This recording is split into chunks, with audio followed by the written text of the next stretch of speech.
Good morning, everybody. We're a minute before. Hope everybody's doing well today. I'm going to ramble for a minute till it's 9 o'clock. Let people get into this room. Guys, great to see you this morning. Looks like you're keeping busy. Joel, like that studying that you're doing. Safia, good morning. Josh, good morning. Joel, good morning. Angela, good morning. Who else is in this room? John Novak, good morning. Jim K, good morning. Guys, here we go, right? Another day of education. I love it. Hey, Ron, good to see you. Josh S., do me a favor. Don't ever tell John Novak that he makes sense. He's going to believe you. Just kidding. That guy makes all the sense in the world. No. I'll tell you what, I spend the better part of my mornings. He and I just read charts together, back and forth. And I love it.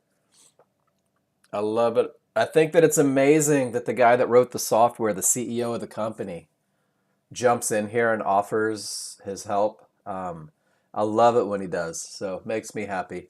Guys, my name is Mark. I am the younger brother of John. Has nothing to do with anything, really. It's just we have the same last name, and sometimes people think I'm his kid just because I look that much younger than him. Doesn't mean that I am.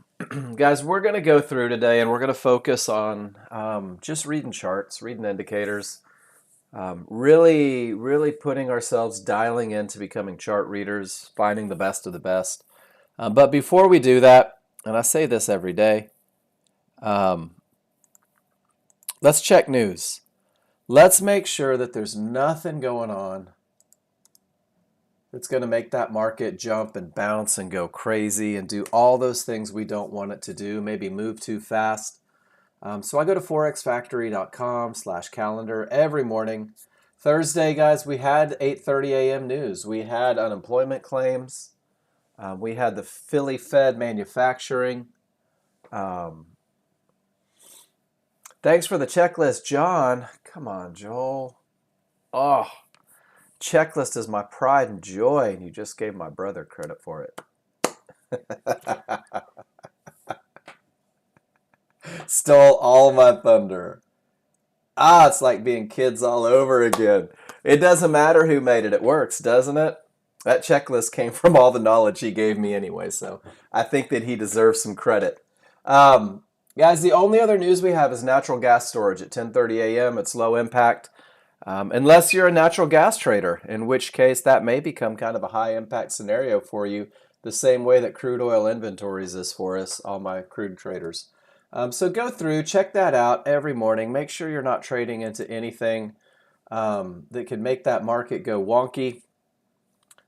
And then we're just going to get to the meat and potatoes, guys. We're going to go to the tutorial section, and we're going to talk about a couple different things today. The first thing that I always like to throw out there, if you've been in my class, I'm sure I sound like a broken record to you guys, but keep it simple. Initially, if you're brand new, let me look at my list here. Who's in here? Do I have my new folks in here again? Looking for new names. Gerson, good to have you back. Guys, my goal is that you new users are very vocal, making sure that you new users know that this is your classroom. It is not... it's not a lecture, guys. It's a conversation. Why does your Forex Factory have different? You ready, Josh? I'm going to give you the answer. Because you're looking at Europe, you're looking at Canada, you're looking at all the stuff that I'm not worried about with American markets. So what I do, Josh, is I come to my filters up here, and I'll go high impact, medium impact, low impact. And I'm just looking at the U.S. markets. That's what I'm worried about. And then I'll apply my filters. I'll do every event type. Yeah, that's all it is. I don't have the attention span to look at all that stuff the way you do. And I'm trading American markets. Oh, I forgot where I was. New people. New people. This is your class. This is a conversation with you. There is no topic off limits in regards to the software, whether it is helping you get your NinjaTrader scaled the charts, stops and targets, taking pictures. I want you to be very, very vocal. I want you to be stingy, if you will, with your time.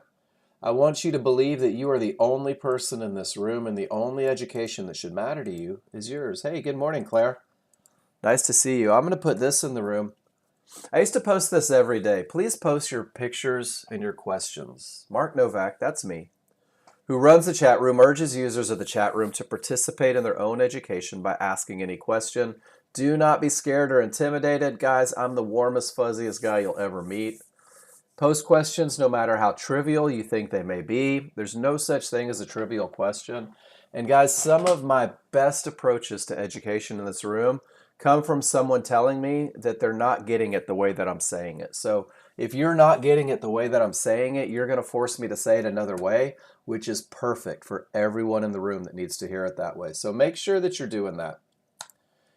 And then the second thing I always tell my new people and older people, here's your reminder, keep it simple. Focus on the best initially. Build a foundation. Put yourself in a position to where you can read your charts. And you're going to do that by focusing on initially 5-1 trend trades that happen after a termination condition on a 13-2 chart. Just focusing on one trade, a high probability trade, a trend trade.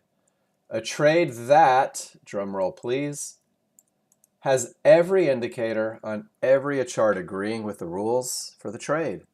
And typically this is when the triggers are their strongest, no termination conditions exist, and no trouble spots between your entry and your target.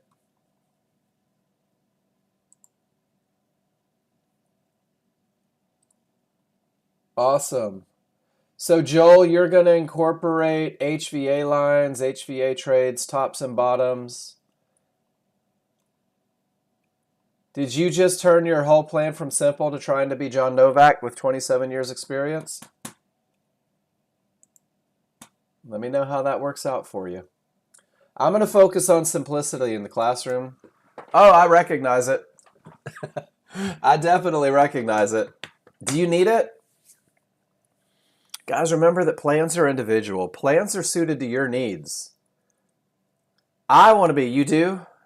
You need high volume area trades and all those? Cool. Awesome. Make sure you post your trades in the room with your rules attached so that we can take a look and see how you're doing with them. Now I know. Now I know what we're looking for. And guys, that's what this classroom is. Show me your rules. Tell me your rules. We'll hold you accountable. Guys, we're going to focus on a high probability trade initially. We're going to look at trades where every indicator on every chart agree with the trade.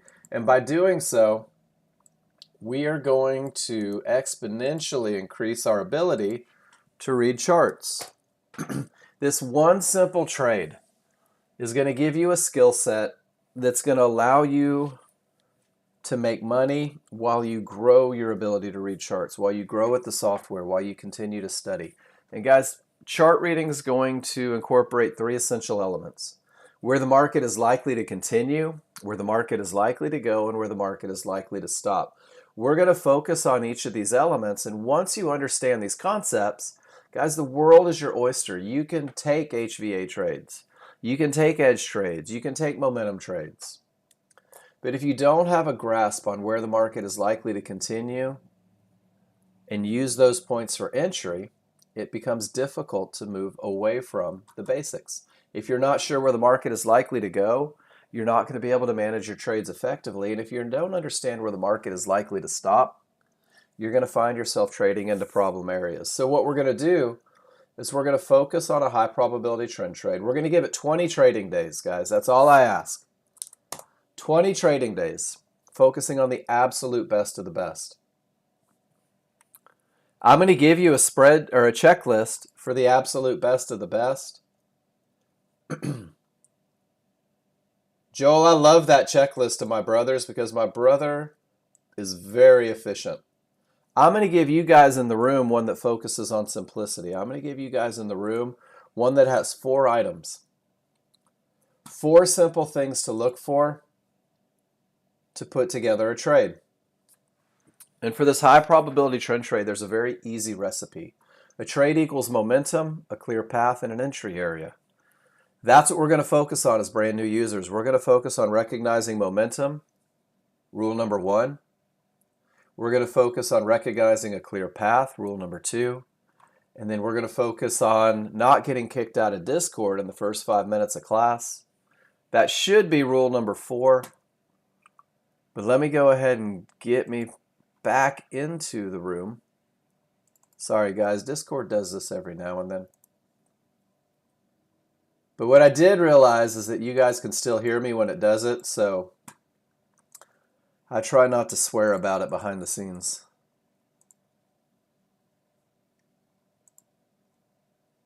There we go. We should be back. I know. Guys, rule number 3, an entry area, the third part of the equation.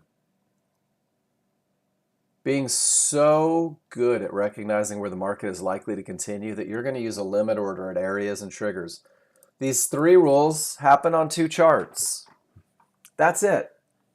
2 charts. We're going to take a 13-2, a broad stroke of a brush, and you're going to use the most current bar to determine the trend of the market. If the market is going up, if we're in an uptrend, your background is going to be green. If the market is going down, we're in a downtrend, your background is going to be red. Guys, one of the best things you can do for yourself as a brand new user is don't fight the trend. Don't go against the large chart mentality. Whoops. Guys, I just got booted again. I'll be right back. I'm so sorry. I don't know why I'm sorry. I don't control this, but it bugs me when Discord doesn't want to play along. You can't see or hear me on YouTube?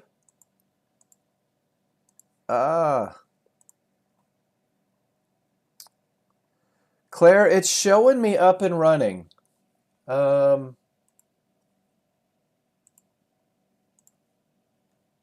me bring it up here and let's see. It says that we're live. Yep. I'm getting echoes too.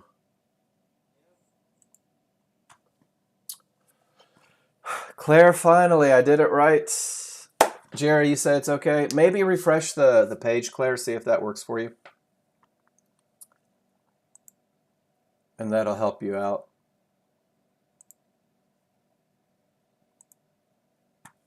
All right, guys, 3 rules. 3 rules coming together on 2 charts, right? 13-2 is where rules 1 and 2 are going to be met. We're going to identify those strong triggers. We're going to identify no termination conditions. And guys, this broad stroke of a brush is an overall look of what the market is doing. The broad stroke of the brush, the large chart, is like the crowd mentality. You've got 1,000 people in the street all chanting the same thing. They're all chanting up. They're all chanting momentum. They're all chanting a clear path. And then we're going to refine it on the smaller, faster chart. We're going to let that oppositional force, that small group, push us right back to the best of the best entry. That's what your 5-1 chart is. It's the small group mentality. It's a refinement tool. It's taking that overall scenario and then whittling it down to rule number 3, allowing you to recognize where the market is likely to continue. Good morning, Gary. And I've got a picture about the refinement chart. Guys, this is exactly what it's going to look like in the market. Your 13-2 is going to say down. Your 13-2 is going to say strong. Your 13-2 is going to say there's nothing in the way.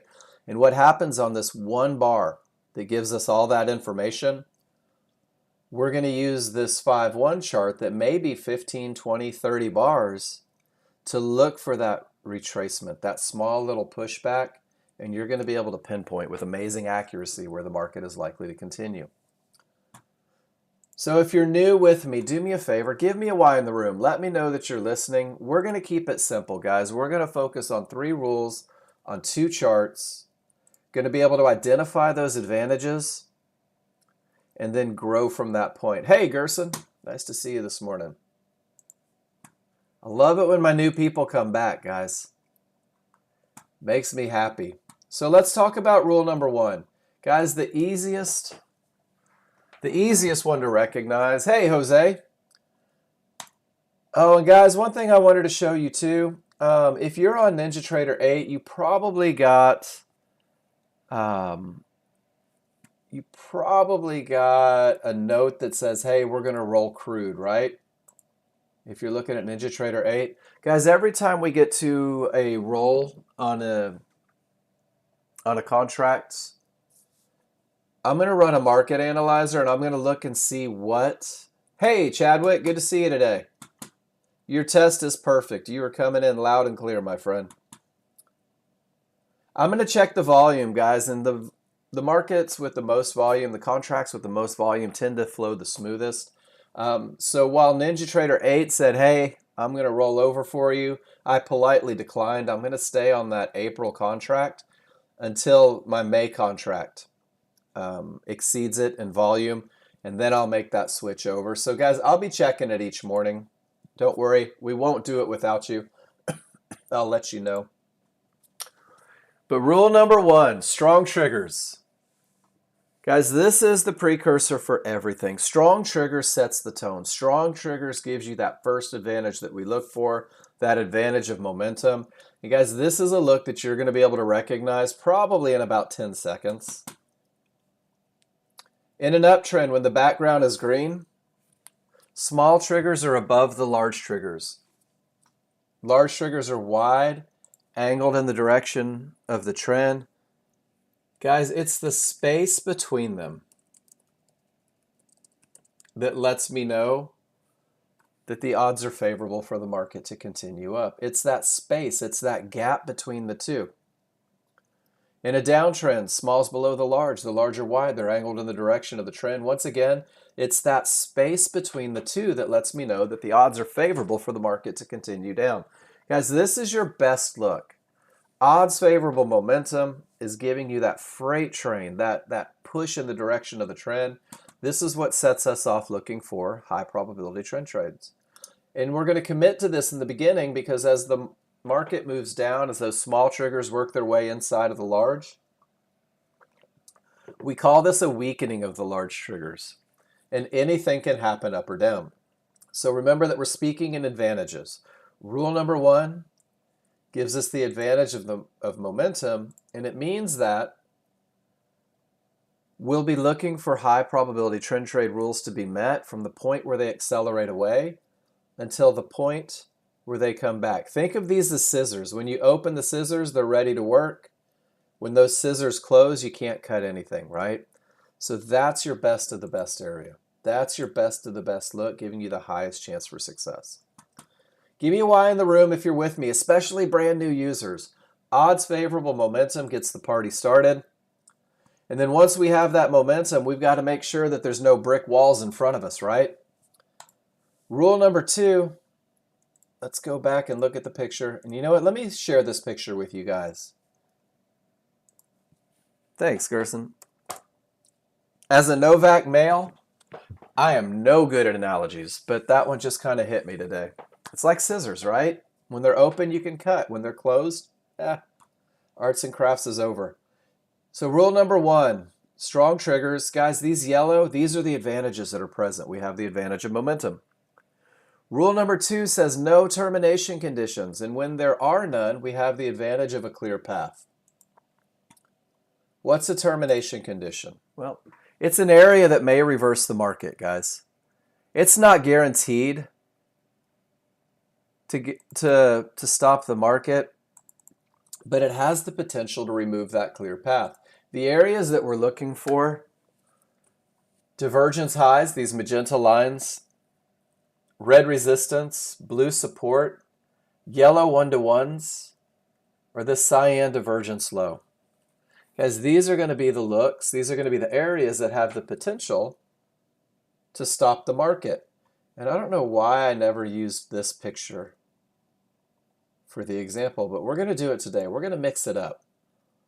And guys, that is just an example of how not specific my syllabus is.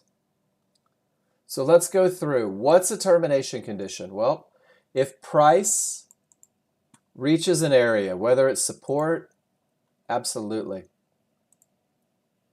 Let me make it as big as I can on here. Does that help a little bit? And Gerson, one thing that you can do too is if you go to the bottom right-hand corner of the education room, there's a button that says full screen. Very often if you click that button, it changes your world a little bit. Thanks, Jerry.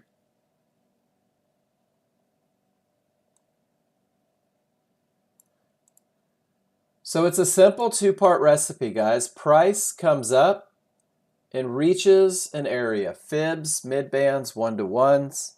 If none of my trigger lines break through that area, it's a termination condition. It has the potential to stop the market. Easy enough. Price reaches an area. No trigger lines break through. They tried to, but they couldn't make it. No trades. We've reached a termination condition. The rules say let an area break with odds favorable momentum. So what constitutes a broken area? We've got an example right here.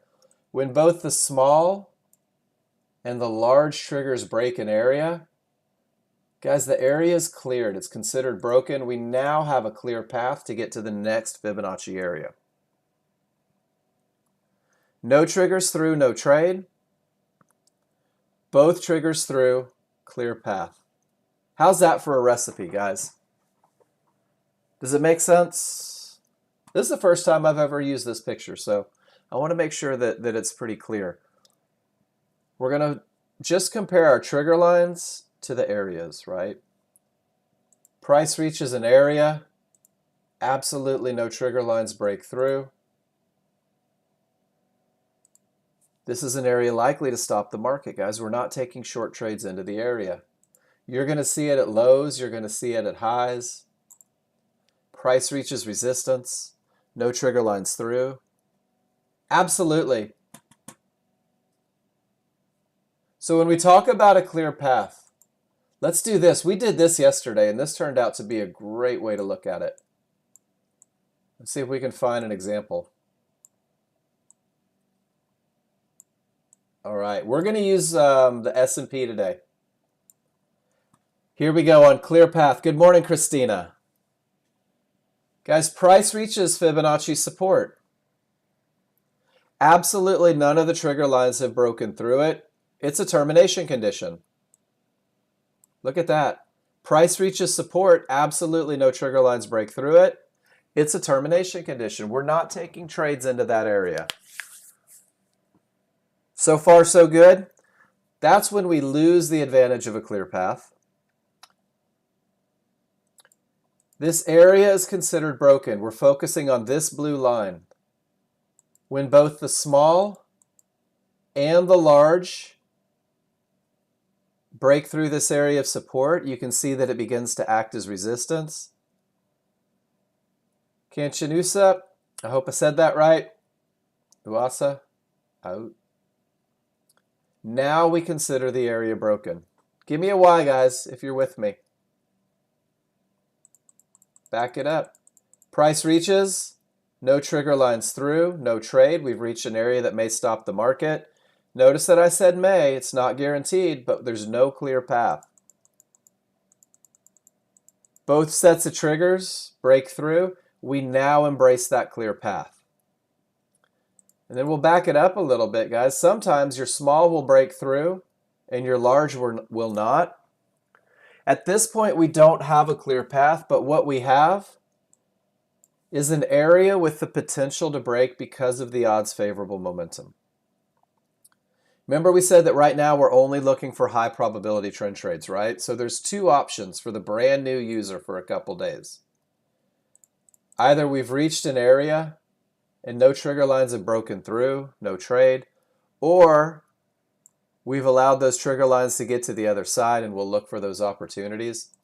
Your first medium probability trade is going to be what we call a 50-50 trade, guys. And this is identifying when an area has the potential to break.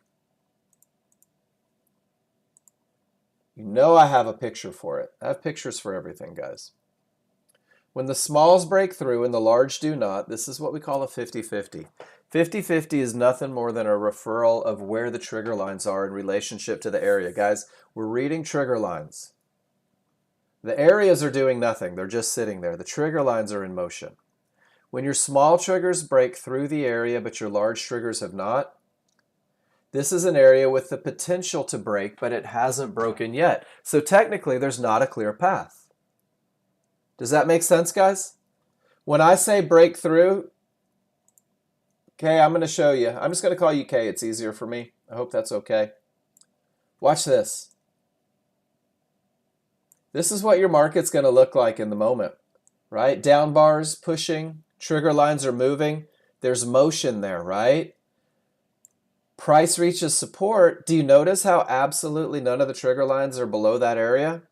This is a termination condition. When I say break through, I mean that they literally get to the other side, like they're smashing through, and then the large triggers break through. It's just a term referencing. I could say, and the small triggers go below. Same thing. Breakthrough's got a nice ring to it though, doesn't it? Now my large triggers go below. Does that make sense? And you'll see it in the live market. Price reaches support. Absolutely no trigger lines are able to break through this area, guys. We know to not take a short trade. We know that we don't have the advantage of a clear path. This keeps new users safe so often. Once you begin to learn and appreciate the effectiveness. Kancha, does that make sense? Kanchana Usa? Struggling with your name, I apologize. And then that next scenario. Oh, Gerson, the system takes care of everything for you. Everything. Watch this. If I go back on my 13.2, there's update points throughout the day.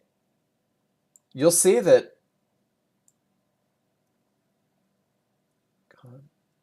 Con's call? Call you Con. I got you. Perfect. Thank you for that.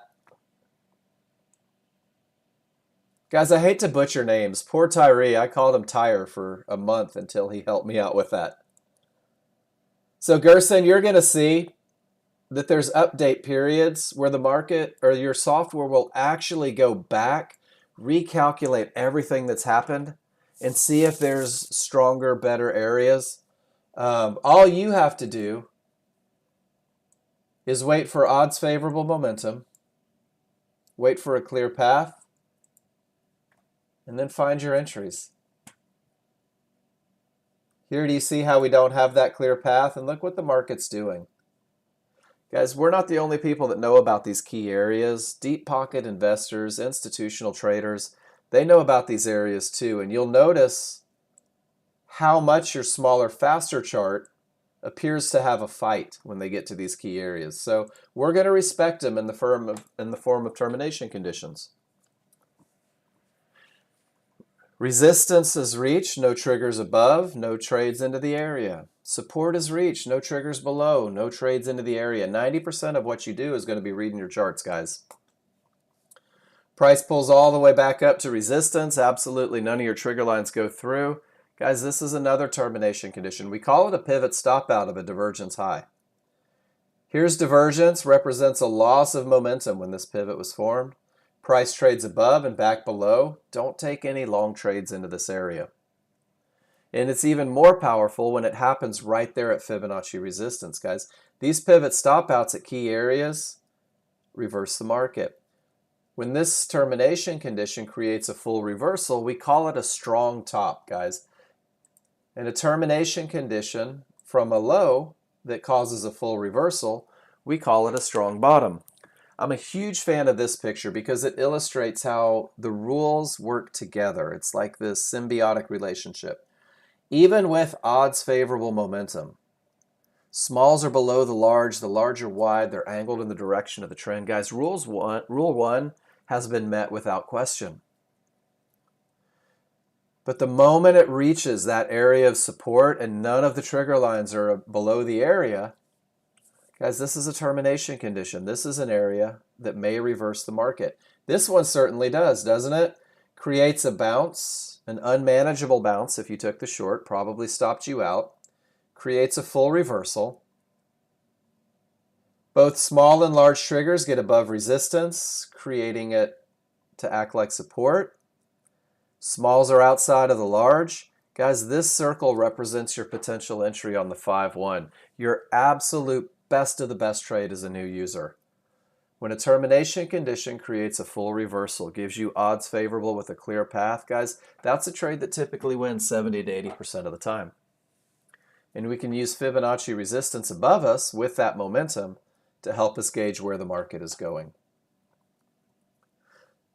So do me a favor, y'all. We've got 36 of you in here. I think a lot of you are on spring break. And I know that I've got some new people, so it's important to me that you're with me. In order to identify odds favorable momentum, it's the separation between the triggers. Rule number one is met. We have the advantage of momentum.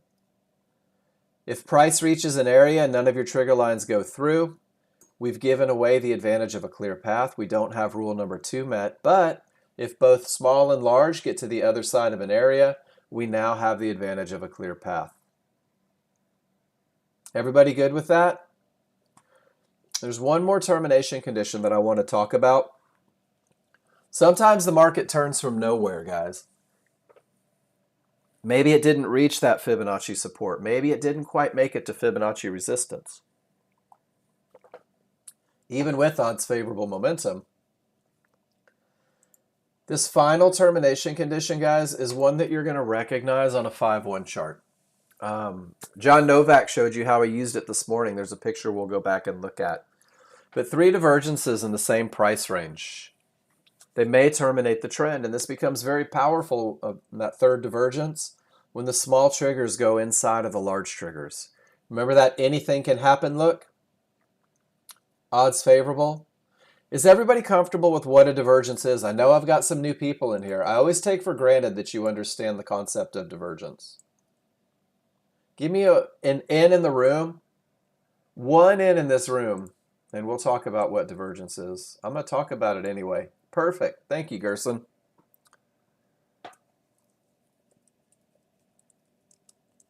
Divergence is a loss of momentum. That's going to be the easiest way. Guys, there's a big mathematical formula. Has to do with different indicators. But this is how I want you to think about it. Divergence is a... Whoa, that was really big. Divergence is a loss of momentum. So when... We're going to have some fun with drawing. When price creates a pivot, and a pivot means that the market went down and then up, or the market went up and then down. This is your pivot. Your software will print a negative number, and from a low it'll create this cyan line. From a high it'll create this magenta line. All this means is that when price created this pivot, the momentum of the market wasn't following price. Price pushed all the way up to here, but the momentum is dragging behind. Price pushes up, momentum lags. Price push up, momentum lags. Give me a Y in the room, guys. So far, so good on divergence. All you have to know is that you're losing momentum. If it happens 3 times, it might terminate the trend. Do you guys remember our lesson on trigger lines? Anything can happen. Odds favorable. The patterns that we teach are the patterns on any chart, any time frame, any market. It doesn't matter. We can recognize that we went from advantageous momentum to anything can happen. When you couple it with 3 losses of momentum, guys, this market may turn. Not guaranteed to turn, but it may turn. This becomes either a management opportunity or your cue to not try that last short trade because all of the advantage of momentum is going away. Does that make sense? All you need to know is that it's a loss of momentum. And if we look at our rules and we talk about the first advantage that we want, isn't it momentum? Mind blown. So you're going to see this loss of momentum on a smaller, faster chart. On your 5-1 chart, look at this from the low. Look at these three from the high. And it's going to help you identify on your 13-2 that broad stroke of a brush when change may be happening. You may get 3 divergences from a low even though you have a clear path. You may get 3 divergences from a high even though you have odds favorable momentum. Because the 13-2 is a slow moving chart, your 5-1 chart is going to give you just a little bit of a heads up. Gerson, Chadwick, Khan, does that make sense?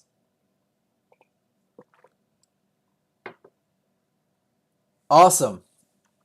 Guys, I absolutely love it when you guys don't understand something. I know that sounds weird, but when you guys don't understand, you force me to create these lessons that are going to help everybody that comes behind you. So thank you for that. Here's a picture of it too, just in case you want to save that in your spreadsheet.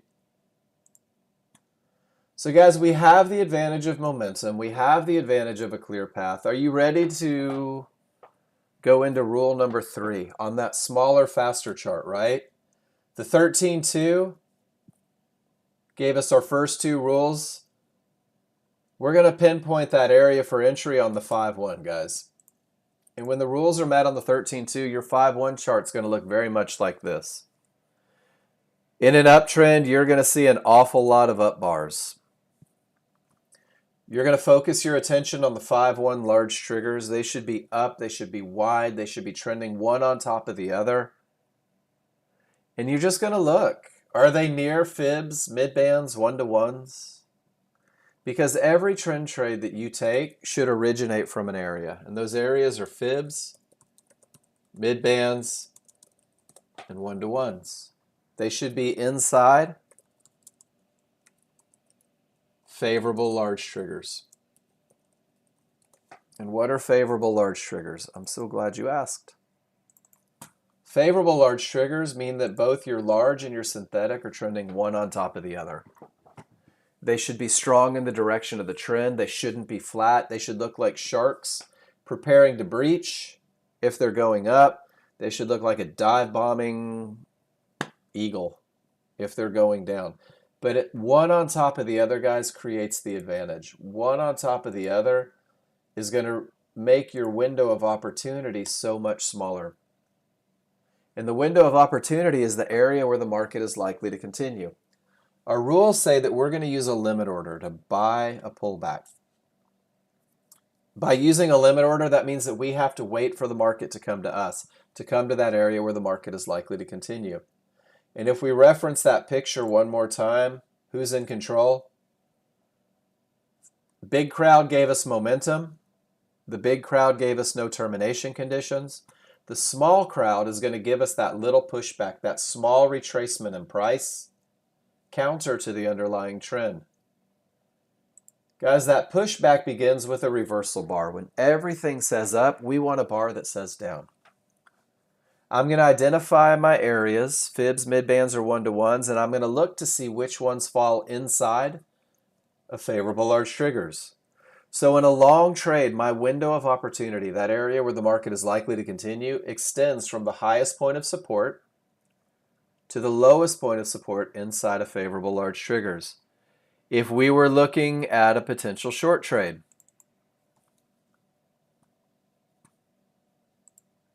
it would go from the lowest point of support to the highest point of support inside of favorable large triggers. Highest point of support to the lowest point of support inside of favorable large triggers. And I want you guys to get accustomed to saying it, to sounding it out, to making sure that you understand it. Guys, this is where the market's likely to continue, and because it is, I'm going to put a limit order in right at the top of that window, tick or two above the highest point of support inside of favorable large triggers. And the market's going to do one of two things. It's either going to continue without me because of the momentum, because of nothing in the way, or that small group is going to push it right back to my window, at which point I'll be in the market.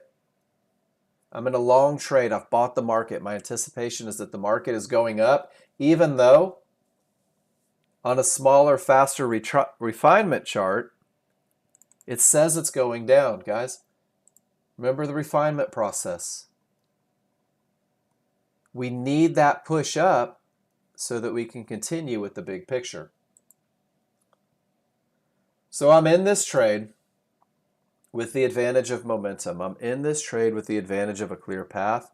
And now I'm in this trade with the advantage of having entered at the area where the market is most likely to continue. My recipe for a high probability trend trade has been satisfied. And guys, I will take this trade 1,000 out of 1,000 times. Because when you have these advantages, when you wait for the pullback 70 to 80% of the time, we find that this is your probability.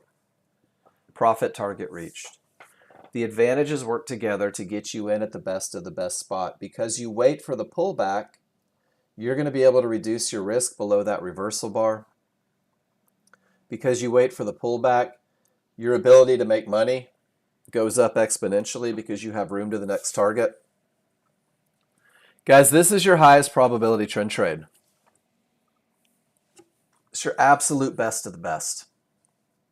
I know if you're brand new day one, you're like, oh, that's a lot.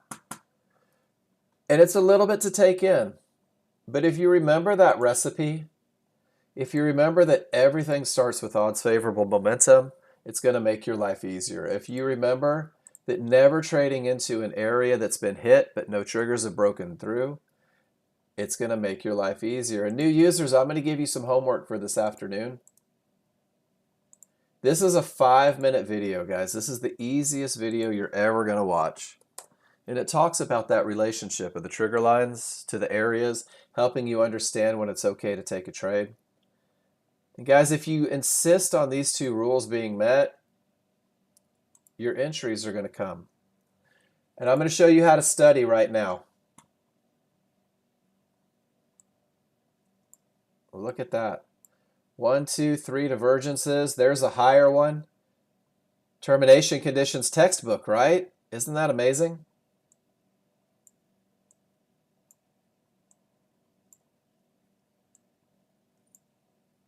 Let's look for odds favorable momentum. Let's look for an easy one.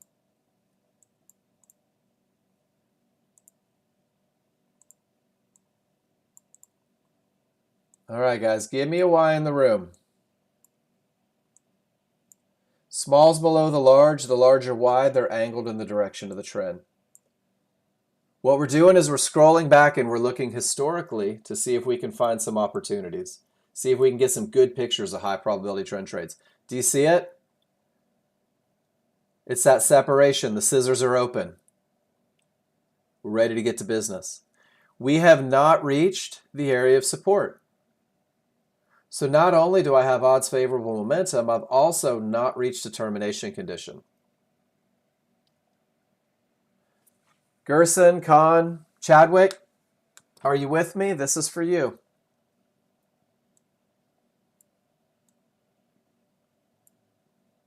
Awesome. Odds favorable. We haven't reached the area. So watch this. Whoops. Let's do it together, guys.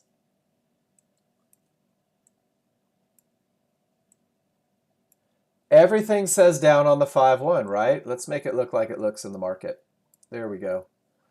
Everything says down on the 5-1. It's all right. Chadwick, it's a process. I'm teaching you guys how to study right now. Circle the tails when you see odds favorable and no terminations. Let's do an entry, though. Everything says down. Do we agree? The rules say that we're going to sell a pullback. Means that we have to wait for that reversal bar. Let me get rid of this circle. At the time of the reversal bar, see if I can make this big for us. I'm going to identify first my large triggers. I'm going to look from the bottom of the large triggers to the top of the large triggers. And I know that my area has to fall within these large triggers. Rules 1 and 2 are met. I wait for a reversal bar. And guys, this is my area. I have only one area. I have a mid-band inside of favorable large triggers. My job is to place a limit order a couple ticks below that mid-band and wait and see if the market comes to me. Do you see how the mid-band continues to come down? I'm going to move. I'm going to adjust. With all of this momentum, I want to be a tick or two below. Whoops. And I'm waiting. I'm waiting for the market to see if it comes and gets me. And guys, it didn't make it here. The market didn't make it to an area of resistance inside of favorable large triggers. I didn't get into this trade. I know you're thinking, Mark, why would you show me a trade that didn't work? Well, because sometimes they're not, guys, and we're not going to chase these. We're just going to wait for the next best. Let's go find another odds favorable momentum with no termination conditions. If I scroll back, the S&P was a little kooky this morning.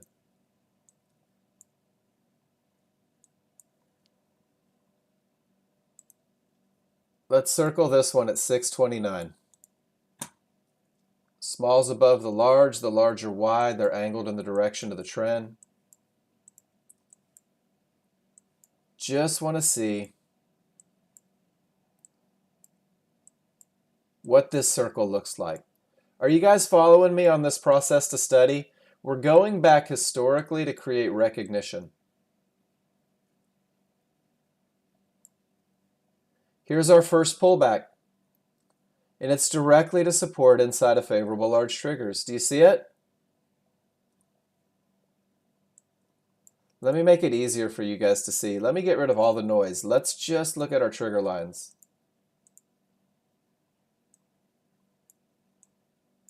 Odds favorable momentum.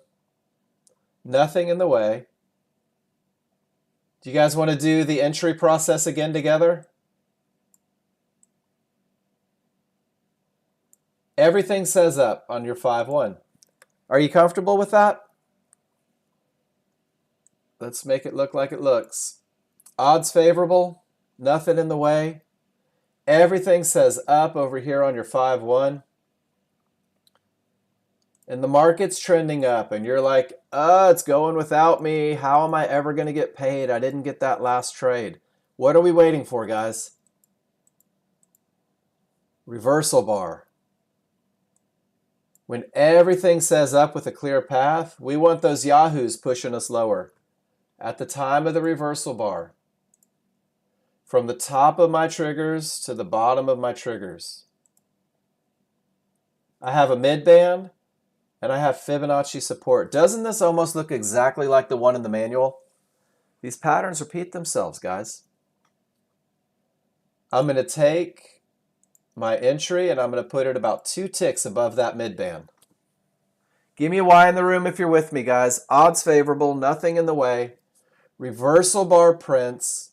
My window of opportunity is from the highest point of support to the lowest point of support. Guys, this little box is where the market's likely to continue.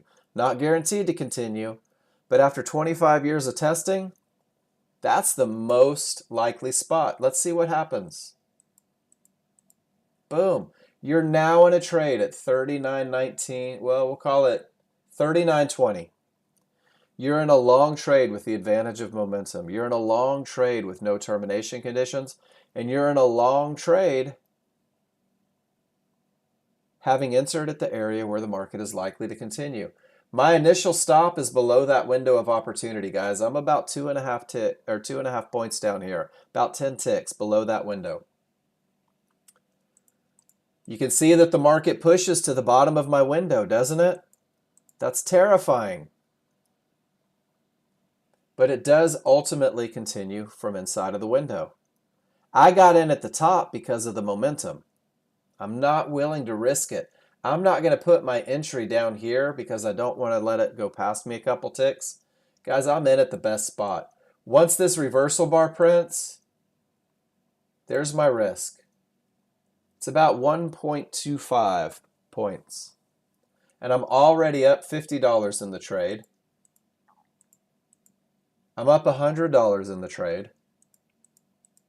I'm up $200 in the trade. This trade went $300 worth of profit before this happened. Guys, how many divergences do we see on our 5-1?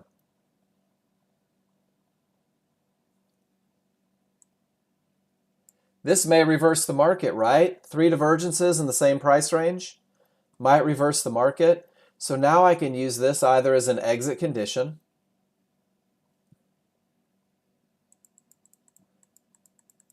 and it pushes lower. So not only did we take advantage of getting in at the best of the best spot, we were able to read our small chart to understand when we had that advantage go away. Does that make sense? Guys, everything is repetition. You will get better at this if you go through that process of scrolling back.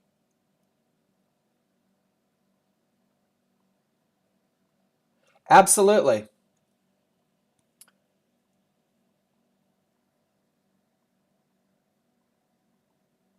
So Christina, the 3 divergences you're going to see first on the 5-1. You're going to see on that smaller, faster chart.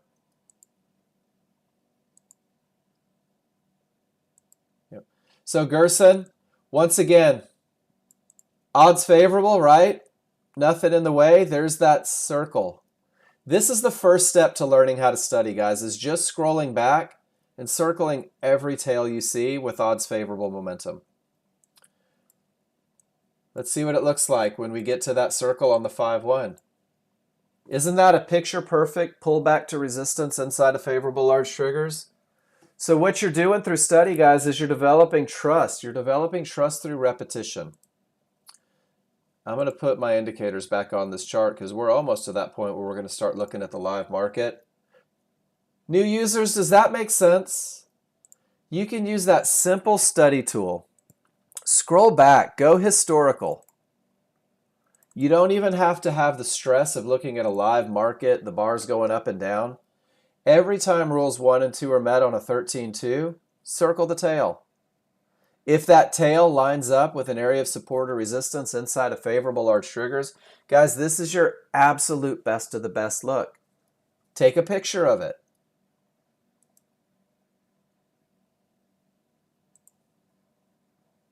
And then what are you going to do with that picture? Well, you're going to go to your spreadsheet, guys. Let me pull up mine. Every time my rules are met, I'm going to put it into my personal trade setup look. Guys, I have 116 pictures of high probability trend trades. 116 points of reference to make sure that I'm comfortable with the look. So Gerson, your job is to steal them from class. Your job is to take pictures historically. Your job is to steal them from the manual. Every time somebody in this room posts a high probability trend trade, steal it. Take it from them. Guys, do you see how the small or the large triggers and the synthetic triggers are split right here? And when we talked about that best of the best scenario, those favorable large triggers, they should be trending one on top of the other. This is why. Josh, I think you asked me about this yesterday. If I get a reversal bar with the rules met, and I go from the lowest point of the triggers to the highest point of the triggers, look at how big. Look at how large that window of opportunity becomes. Going back and scrolling and stealing, Gerson? Isn't that pretty cool? Is it going to go from the mid-band or is it going to go from up here? Gerson, the reason I tell people to do that is because the path has been proven over the years. If you really want to get good at this, repetition is key. Taking as many pictures as you can. Josh, that was for you though. Those split triggers, look at how big the window of opportunity becomes. And then there's your 3 divergences. This is a messy look. It's okay to stay out of messy looks. And what's amazing, guys, is you're going to start recognizing these things in the moment, right? Small's above the large are wide, they're angled in the direction of the trend. If I get a reversal bar, isn't that order already waiting at the top of my window of opportunity? But what do we notice? This is an area that hasn't broken. It has the potential to break, but it hasn't broken yet. The smalls are through, the large are not. This is a medium probability scenario.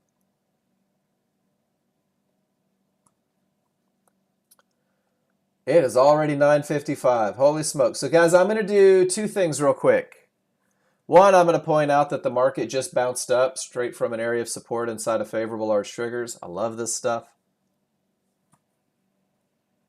But I'm going to give you a couple copies. The first copy that I give you guys is an example on how to write your plan. And this is nothing more than keeping you focused on the best of the best, guys. This is embrace this. Here, I'll put it in all caps right here. For your first 20 trading days,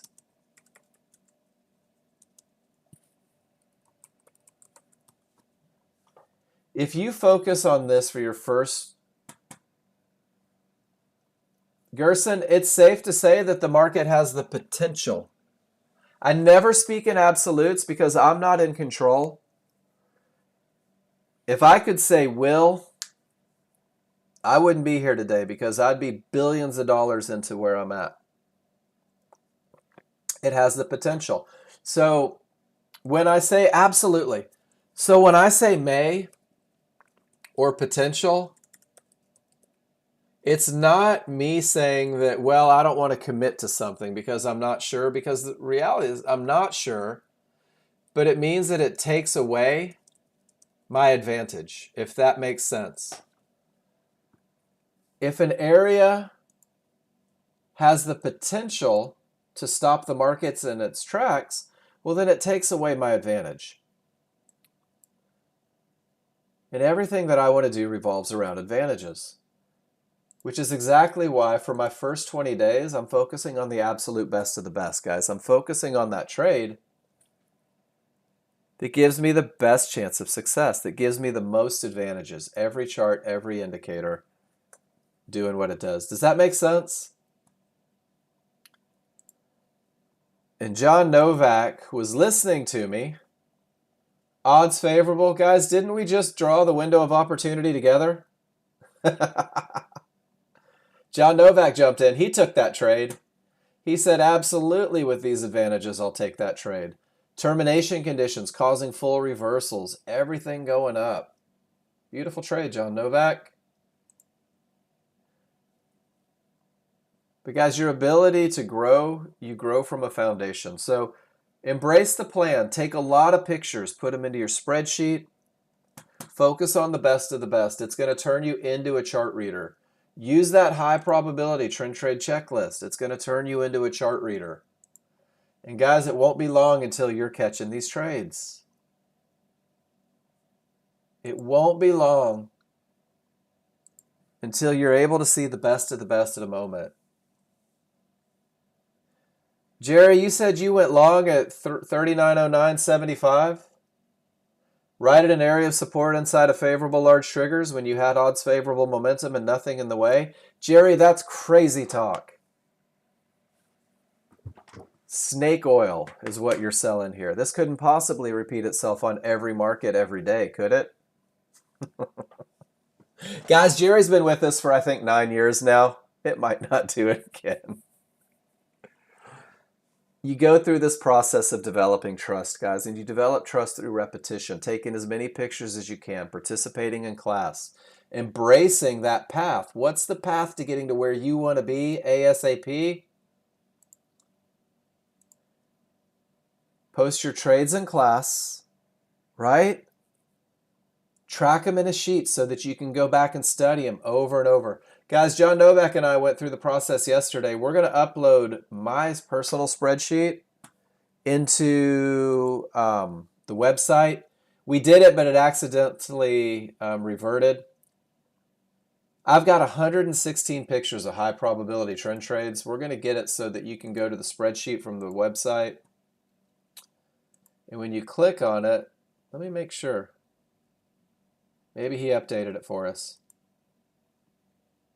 Nope, not updated yet. We're going to get that updated so that you guys can have 116 pictures of high probability trend trades. Gerson, I would suggest, and not just Gerson, but everybody learning that these patterns, start at the top and work your way through every one of them. Look at every picture. Look at the pictures. Look at the similarities, look at the momentum, at the clear path, and see how these Nexgen users are taking advantage of what we teach to take unbelievable entries and make fantastic profits. That's what this foundation does for you guys. First 30 days. Keep it consistent. John, you took another trend trade long. Hold on, let me guess. Odds favorable? Guys, where did his pullback come to? It came right back to an area of support inside of favorable large triggers, didn't it? Patterns repeat themselves over and over and over. I love it. All right, guys, I'm going to take a few minutes. I'm going to wet my whistle, reload my water. You guys keep taking those high probability trend trades. If you take a trade, take a picture. Guys, if you don't take a trade, but you just want to post a picture, do it. If you want to take a second while I'm being quiet and circle some tails. Gerson, this is one for you, right? This happened in the past. Con, Chadwick, take that picture. Use your call out button. Annotate your chart. Rules met. I had momentum. I had a clear path. I had an area inside of favorable large triggers. Recipe for a trade.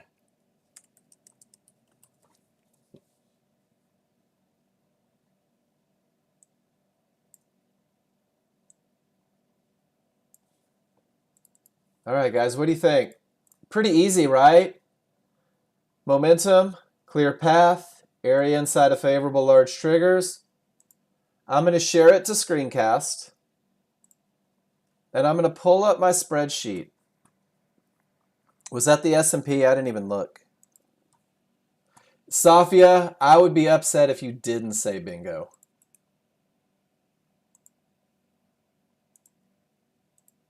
Guys, bingo is a term used in this room. When your trade reaches the profit target, we want you to say bingo loud and proud. There we go. Perfect trend trade long. Now it's in my spreadsheet. Now I can come back and study it. Guys, if you need help posting pictures in the spreadsheet, use your voice. Let me know. I'm going to take just a couple minutes. Look at that. Ah, I love it. Straight from support inside of favorable large triggers directly to Fibonacci resistance. We knew where that one was going, right? We knew where it was likely to continue. We knew where it was likely to go, and we knew where it was likely to stop because of trigger lines.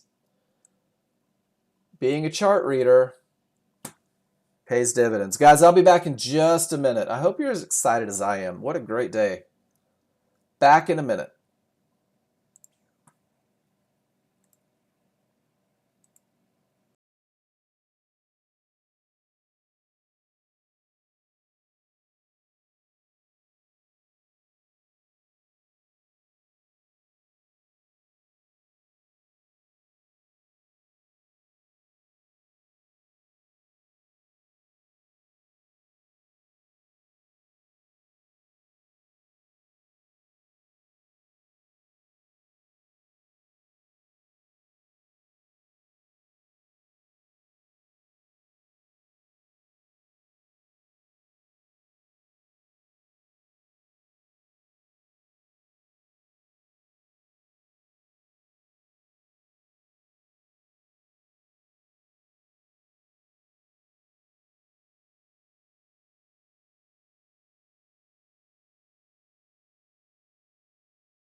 All right, guys. All right, here we go. Jerry, you went short at 16. So Jerry took what's called a momentum style trade. This is a trade that is rooted in chart reading. Termination conditions, weak triggers, divergence prints, couple divergences, everything rolls. That momentum starts down, and Jerry, that's a beautiful execution on a momentum style trade. Not a high probability trend trade, right? Little different approach to it. Nice job, Jerry.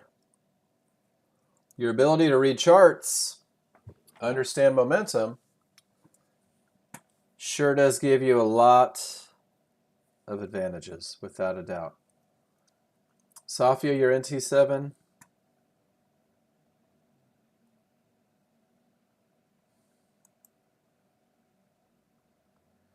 So John's asking, why don't I use this page? Why don't I look at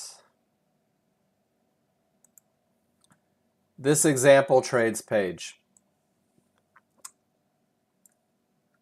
And guys, I want to show you why I don't use this examples trade page so much. It's not that I don't like it. I think that this is an amazing page. And I think there's a lot of opportunities. But can't we all agree that the market says down? Can't we all agree that the momentum is down? That the smalls have broken through, the large have come through a little bit? And with everything down, this person went long, guys. They fought momentum. They fought direction. Guys, this is an amazing trade. This is an unbelievable trade. This is great chart reading. However, if you don't know how to read your charts yet, guys, that is absolutely financial suicide for you to try to do what somebody with more knowledge than you is doing.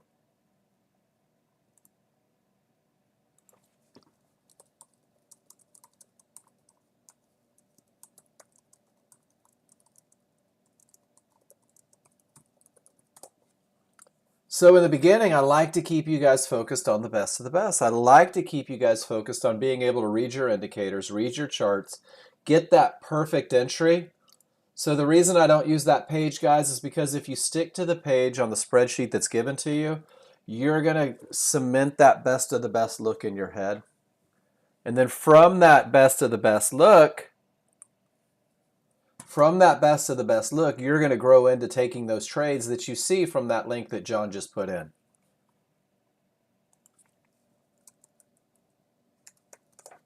Does that make sense? Keep it simple. And then guys, once you've kept it simple, once you learn how to read your charts, I absolutely, positively, 100% want you to go to this Discord page and look at those example trades, because I want you to see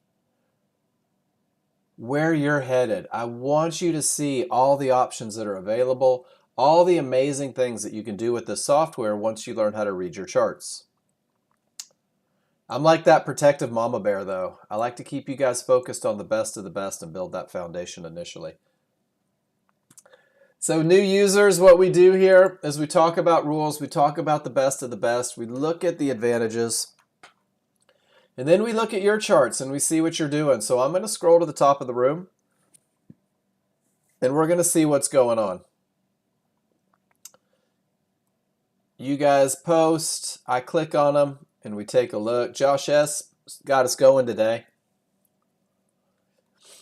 Josh S. says he didn't take this trade.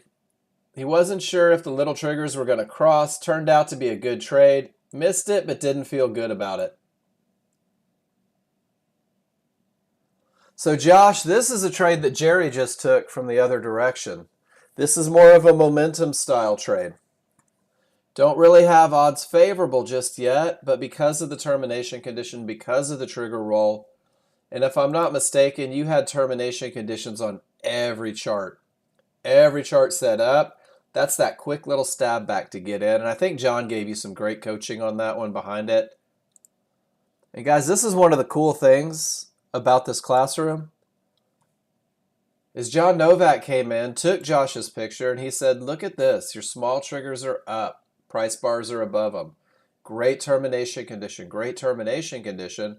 Your chart reading allows you to be a little more assertive. I love everything about that picture and the conversation that followed, guys. This is what we do for 15 hours every week. Let me see what you did. Let's talk about it. Let's see what I see, and let's make you better.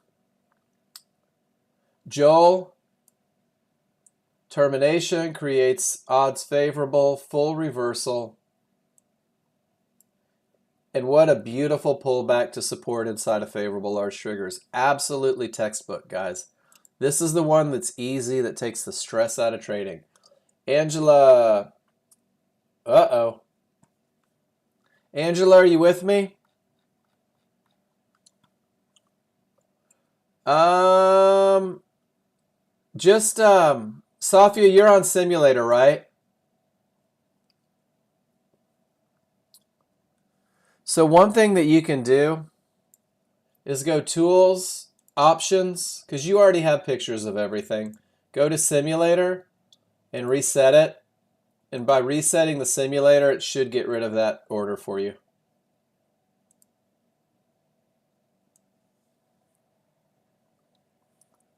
You're welcome. All right, Angela, are you with me in here?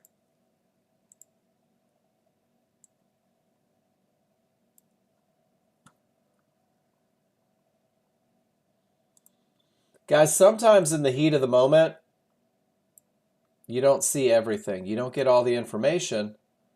And that's just a normal part of learning to read your charts.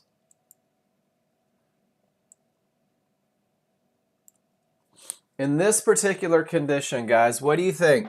Odds favorable momentum, yes? Let's do this as a class. Did we have the advantage of momentum coming into this trade? I feel like we did. Smalls above, larger wide, scissors are open. Price reached an area of resistance. Did those small triggers get to the other side? Did the small triggers, Khan, Gerson, Chadwick, do I have Tiger in here today? Do you see how they didn't clear that area?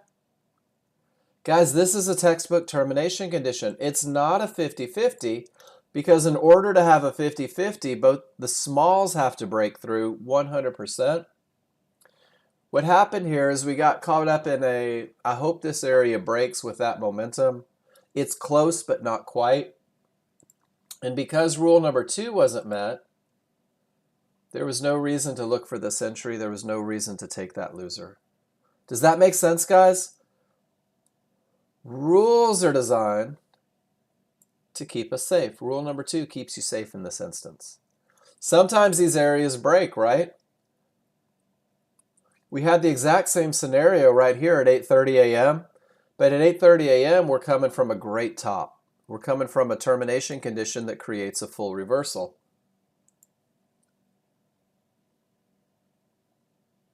Here, we're coming from a pivot from beyond the area. So a lot of great lessons in that picture. Angela, I hope you heard them. If not, we'll come back to them. Guys, sometimes you're going to go focus on your trading. If you miss a review, it's okay to come back and say, hey, Mark, I totally missed what you said. Can we cover it again?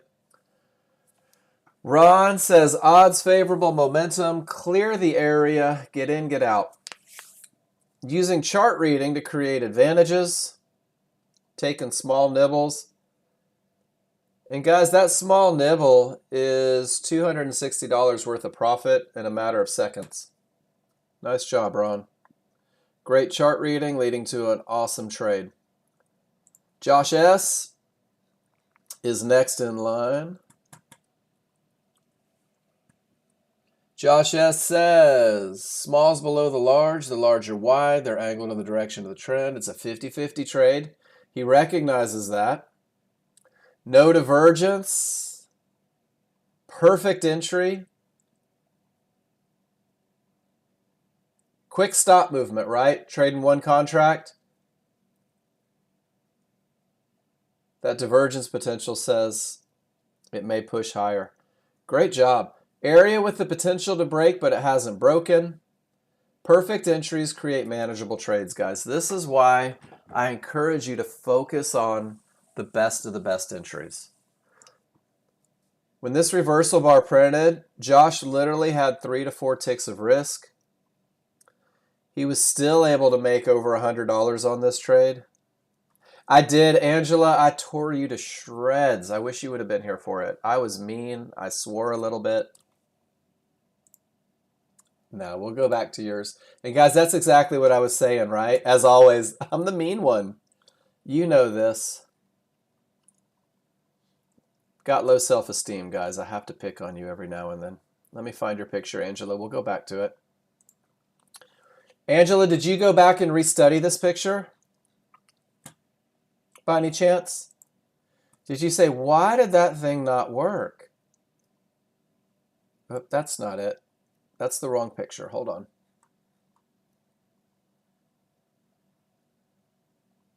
That was your second picture. Actually, this was your first picture. I think it was your second picture. Now I've lost my spot.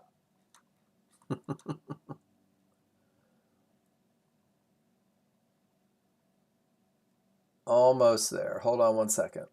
Sorry, guys. I scroll through an awful lot of pictures, and sometimes I get lost, and I apologize for that. All right, Angela, was this the first one? This was it. That's the one I was looking at. All right, let me scroll down so that we can have a conversation. Do you guys ever go back and study what you did? Angela, did you go back and look at this one, not in the heat of the moment, and say, let me see if I missed something? And I ask that because, guys, I go back and I look at a lot of my trades, especially the ones that didn't work. Angela, odds favorable momentum, right? No doubt about it. And here's the challenge that I found with this one. And we opened it up and took a picture. Angela, none of your small triggers made it through that area. So you were trading into a termination condition. Does that make sense? You had hoped that they were going to break, right? They just didn't. The smalls never went. One line went up, one line didn't. And when you have that look, you gave away your advantage of a clear path. So even though there was no divergence, even though you had strong triggers, even though your window of opportunity was small, the lack of a clear path got you on that one. Does that make sense? That's all it was. You traded right into a termination condition, and it created a bigger bounce. And the market may have gone up from there. But because you went smack dab into a red line, it gave you that push. Yeah, but it pushed it all the way back down to what, 1930? That area of support with every trigger line above it? Yep. Termination conditions don't necessarily reverse the market. Sometimes they'll just push you down, right? These are key areas. People with really deep pockets know exactly where these areas are. And when you trade into them and know the trigger lines are through it, I mean, it still went to support that held, right? It just creates that bounce. So great picture. And then this one, whoops. Can I make it smaller? There we go. This one is a real 50-50 though, right? Small triggers make it through. Large triggers don't. You take the pullback, great entries, create manageable trades. When you get the pivot stop out at a 50-50, you take profits. Beautiful management, Angela. Isn't it funny how the little difference of letting those triggers get above that red line? Completely different outcome. That's rule number 2. I love it. The more you take trades, the more you annotate charts. And Angela, your job now is to go back and re-annotate that chart, if I can find it.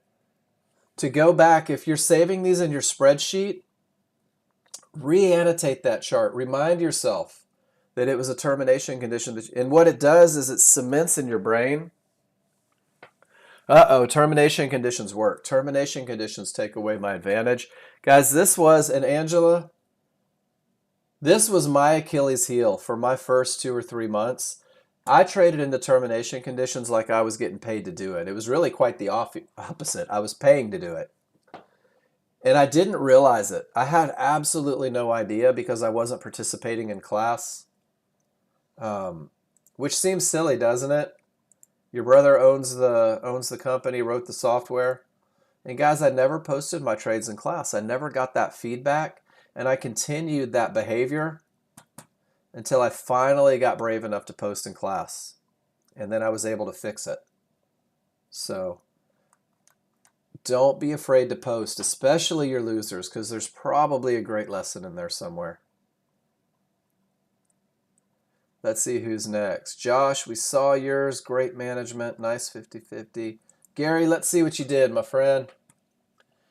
Gary says 50-50 trade, divergence prints, big window of opportunity. He gets in at the bottom, and it just doesn't work out.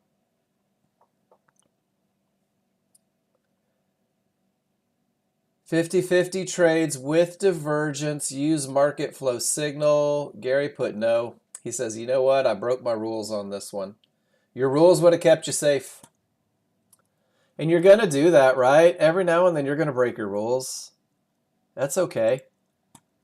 Post it in the classroom. Have a discussion, guys. That little moment of refocusing on your rules is going to help you out. Safia, beautiful. Did you say bingo? Say bingo again. Picture perfect trade. We talked about this one in the moment. You caught it, managed it, awesome. Nice job, Safia. Guys, this would be one of those trades that I would steal. Look at that checklist. The checklist is used. The rules were followed. I would steal this link, the screencast link, guys, and go to your spreadsheet and put it in there, right? What do we call this one? How about if we call it Safia Bingo Long? And now I can come back and I can study that all the time. I can say, man, I want to do what Safia does. Because that was a rules-based, beautiful trade. That's something that I want to repeat every day and get those advantages. And then Ron comes in behind and says, hey, look, Mark, I know how to read charts. When I get a termination condition and it creates a full reversal and gives me odds favorable momentum, well, I'm willing to take that momentum and get paid. Nice one, Ron. Just chart reading, right? Yeah, you don't have to remove it, Safia. If you're like me and you have a little bit of OCD, you might. You might want to remove it. I do. I clear my lists out. Yeah, I do too. I do too. Who was this? This was Yuri. Yuri, you've got odds favorable. You've got nothing in the way. You took the most beautiful entry I've ever think. And you got both your targets. So once again, guys, doesn't it make sense? This is a high probability trend trade in every sense of the word. Look at his entry. It's like he got in high tick.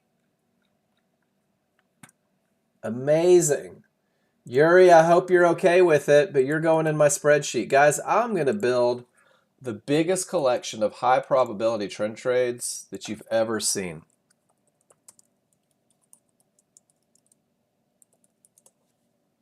You should be doing the same. What a great trade. And here's the best part about class, guys. Is there anyone in here that doesn't understand why Yuri took this opportunity? Small's below the large are wide, they're angled in the direction of the trend. There's absolutely nothing in the way, so he has the advantage of a clear path. Oh, and you know what happened? Yuri, that was your FOMO. Oh, fear of missing out, guys. Do you see it? Yuri got in down here. The market was coming to his order, and then it ticked down a couple. So he got in at what was the bottom of the bar. That was an 8-tick difference, guys. That was an extra $80, or actually two. That was an extra $160 worth of risk. And that was $160 that wasn't showing up in his P&L. Does that make sense?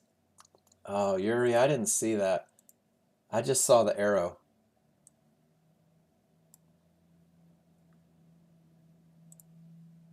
Trades come from areas inside of favorable large triggers. This is how we reduce risk. This is how we increase our profit potential. Guys, this is a great picture for management, for entries. Yuri, thank you for sharing that. And guys, how's that for courage? He moved his entry because he had a fear of missing out. He still got his target because he had every advantage. I love that trade. I like the honesty. And then Safia, did resetting fix your problem?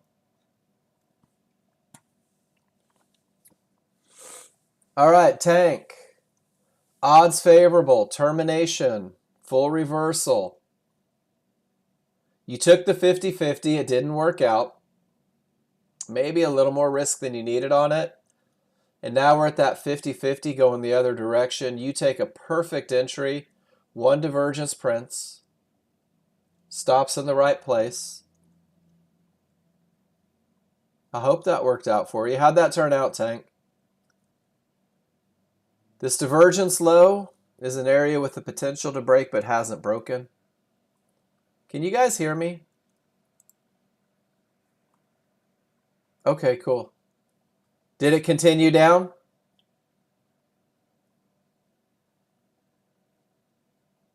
Awesome. I had a feeling it would, and you know why? You guys want to talk about some chart reading? When the market pivots from the middle of nowhere, guys, it happens so often. It pulls back to that mid-band if there's resistance there, and then just finishes the move. It's like they push down and the buyers go, let's see what they have in them. And right there at that mid-band, right at resistance, the sellers goes, no, we have a fib in mind. And it pushes down, and you're going to see that a lot.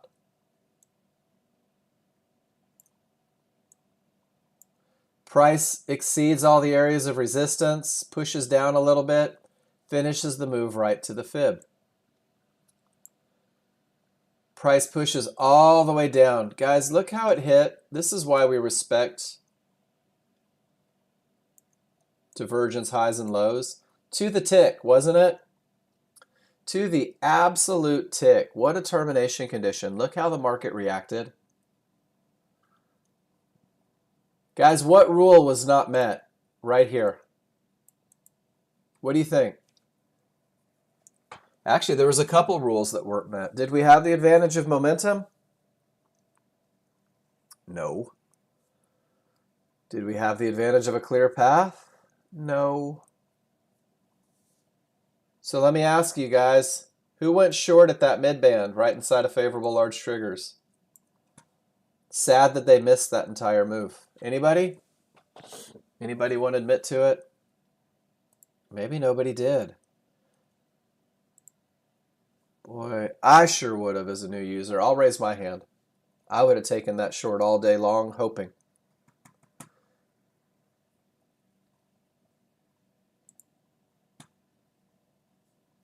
All right, so we've talked about rules, right?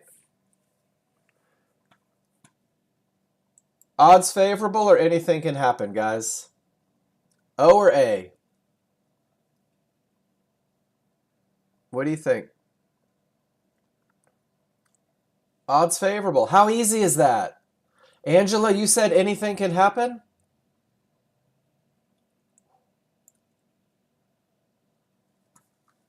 Did you do that just so that we could get a lesson for the new people?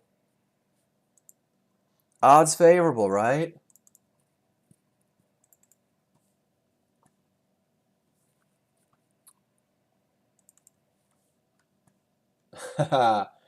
Remember that momentum has nothing to do with the areas. The momentum only has to do with the trigger lines, guys. Here's your rule number one picture. I made this one day. You guys don't know this about me, but I'll sit around and I'm like, can I make a picture for the class? Starting left to right, smalls inside, anything can happen triggers. Scissors are open, odds favorable momentum. Smalls return, anything can happen. Do you think it's a coincidence that the market turned with anything can happen triggers? We get odds favorable momentum. And guys, then the market goes into an area of consolidation where the smalls and the large don't match. And then we go back to odds favorable momentum. I made this picture.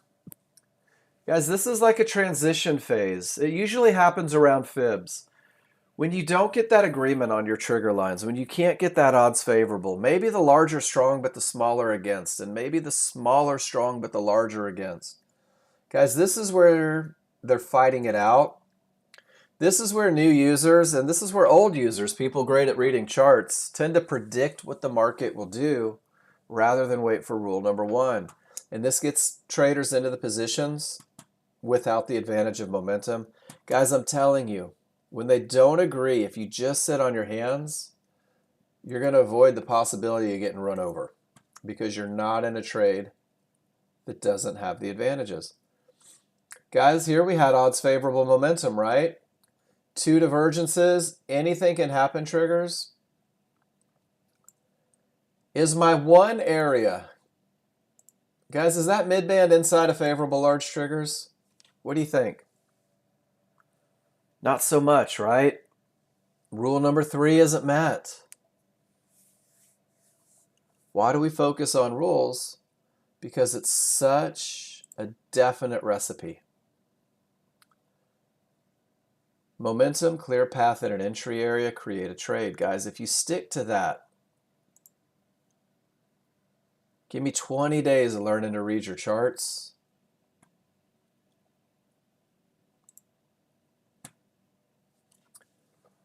$50-50 took it due to odds favorable momentum. 50-50 didn't work, right, Sam? Medium probability trade. You knew that the area had the potential to break, but it hadn't broken yet. Where is the market coming from, Sam? Guys, I want you to get in the habit of asking yourself this. Where is the market coming from? Is it coming from a termination condition? No, it's coming right from the middle of nowhere, right? Right into that midband, right into that resistance. Yeah. Guys, that's a huge chart reading thing. Get in the habit of asking yourself, where's it coming from? This one's coming from a termination condition, right? That little 50-50 worked. This one's coming from a termination condition, smashed right through.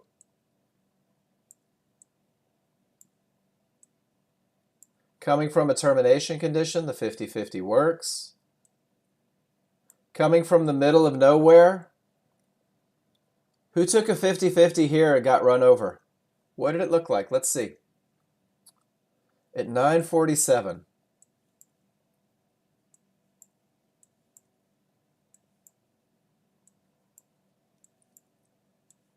Scrolling. All right, where are we at? Almost there, guys. Here we go. So let me ask you.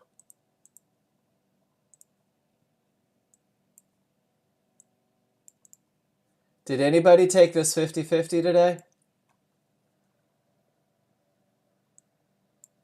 Coming from a bad top, not a termination condition. So if you're learning to take 50-50 trades, if you're branching out and you're getting into that first medium probability trade, what a great thing to look for, right? Where is it coming from? Not coming from a good top, 50-50 fails, off it goes the other direction. Guys, this one gave a beautiful apology in the form of a long trade.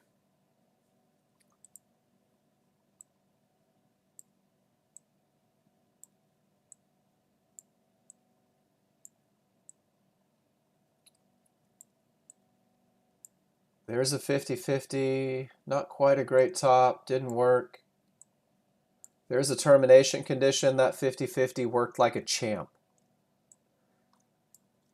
Have you guys ever thought about just scrolling back and doing this? Let's see what happens. Termination, areas break, termination, areas break, little pullback to resistance. Continues down. Guys, you have so many tools at your hands. Look at this. Termination condition.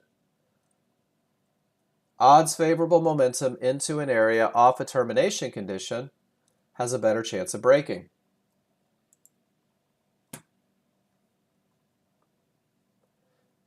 Odds favorable momentum from a termination condition has a better chance of breaking. And Sam, that's going to happen, isn't it? There was an interview with Tom Brady once, and it talked about how new NFL quarterbacks are like, oh my gosh, everything moves so fast. It's so hard to go through everything that you have to go through to be successful. And Tom Brady's like, no, it's pretty much slow motion for me at this point. Because he has the time, because he has the repetitions. Adam P, let's see what you got. Adam P, 50-50. And I think we just had the conversation. Adam, were you listening to it?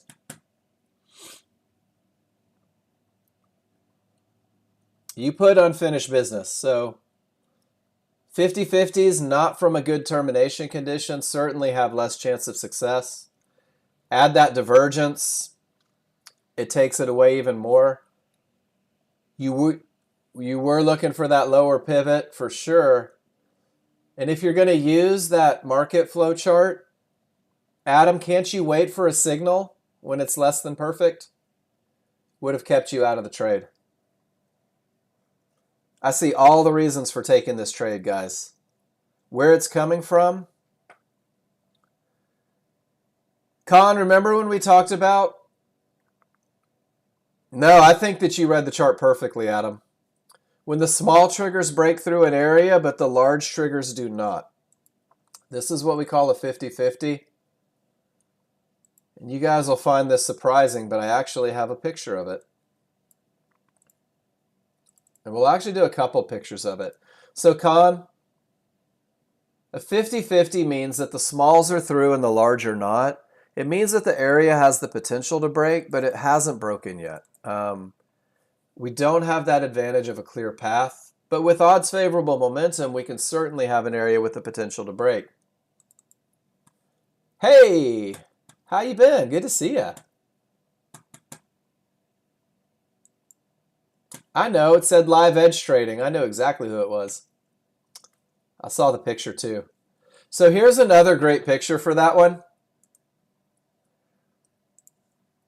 Guys, as a brand new user, when you're taking 50-50 trades, it's okay to insist that your entry be perfect. It's okay to insist that there's no divergence, that there's a small window of opportunity. Because remember, it's a medium probability trade. So, Con, here's another picture, just that 50-50 look. And guys, if you're brand new and you're building your plan on taking 50-50s, I'm going to give you a couple great pictures of what your perfect scenario is on a 50-50 entry, your highest advantage scenario. And then you can develop a plan around that. Hope you find that helpful.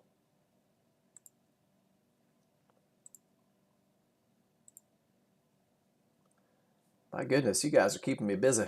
I love it. Cam, let's see what you did.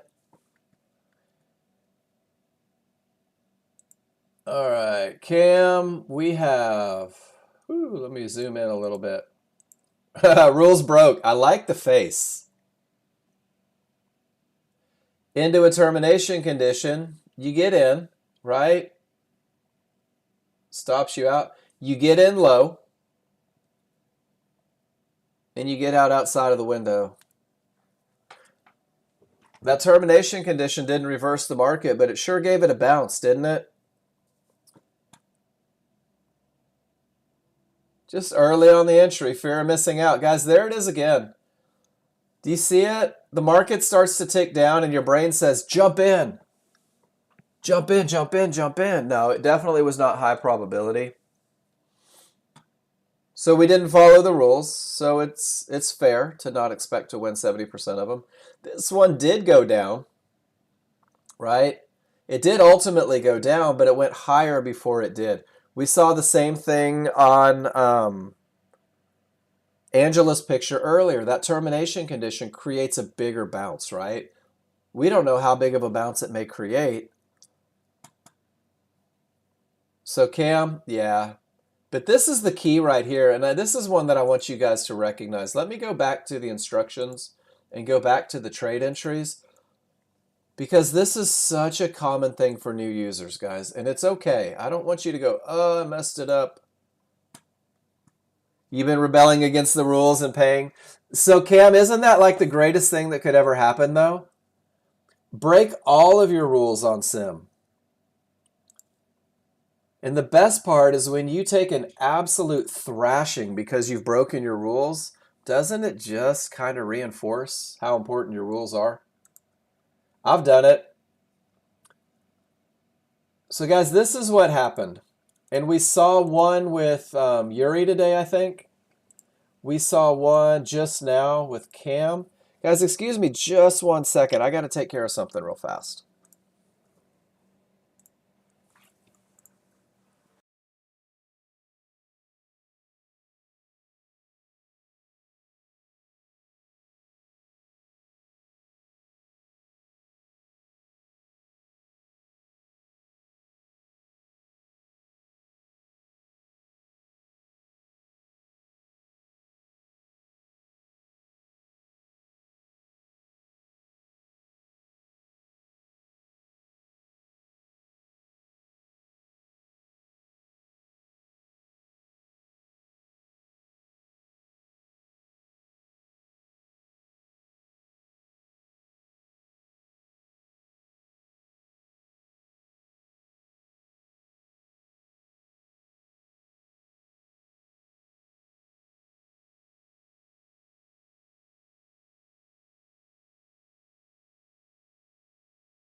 All right, guys, I'm back. Sorry about that.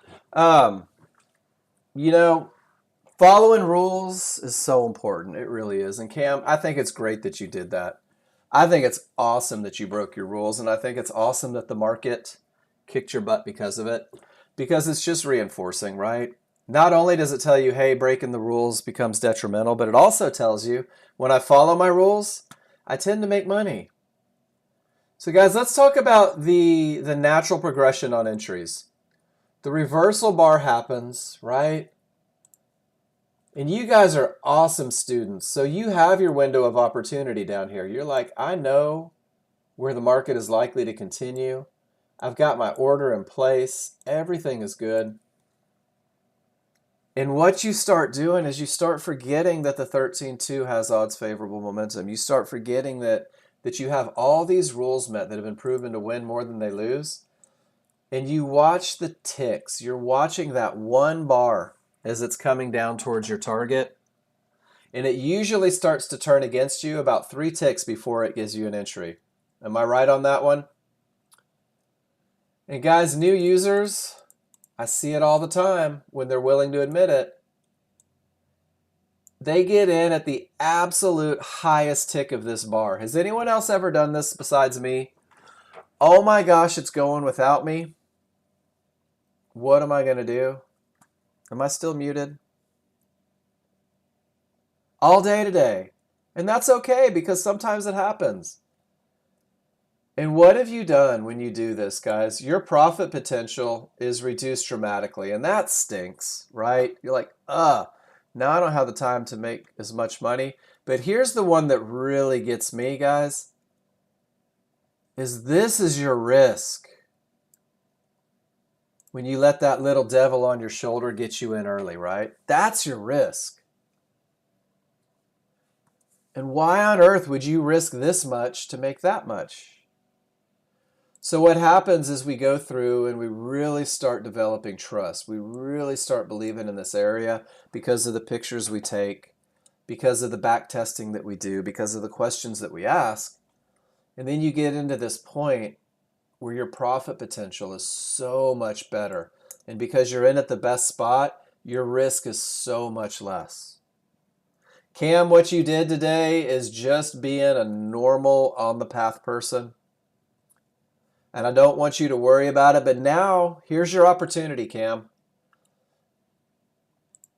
Can you take a deep breath and say, all right, I'm going to finish out today by the rules? I love that you did. That accountability, right? Guys, I'm the easiest going guy in the world, and I'm never going to rip you guys to shreds.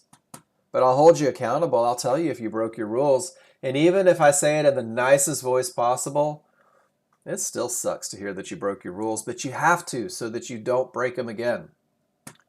Joel, let's see what you did.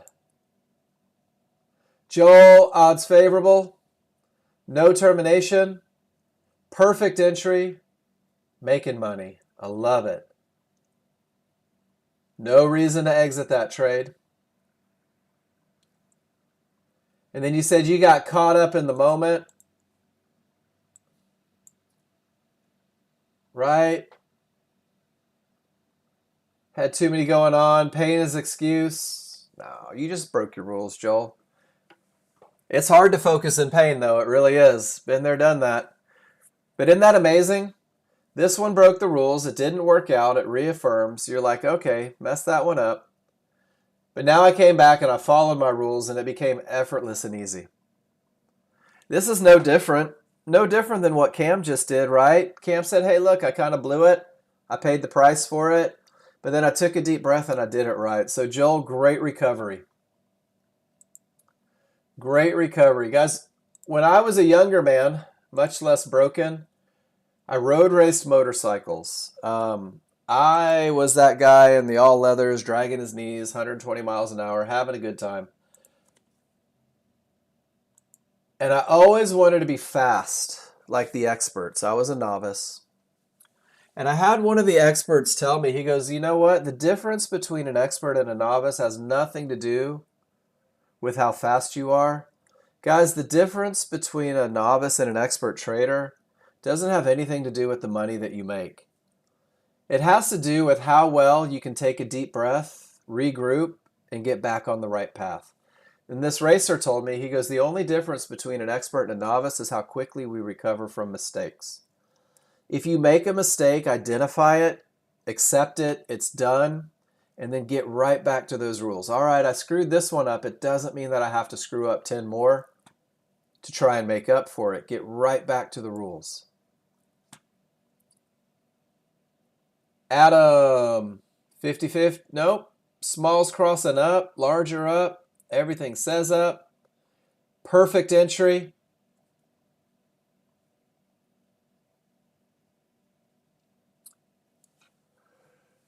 Yeah, zero reason to take a full loser on that one. Adam, you want to do a little chart reading?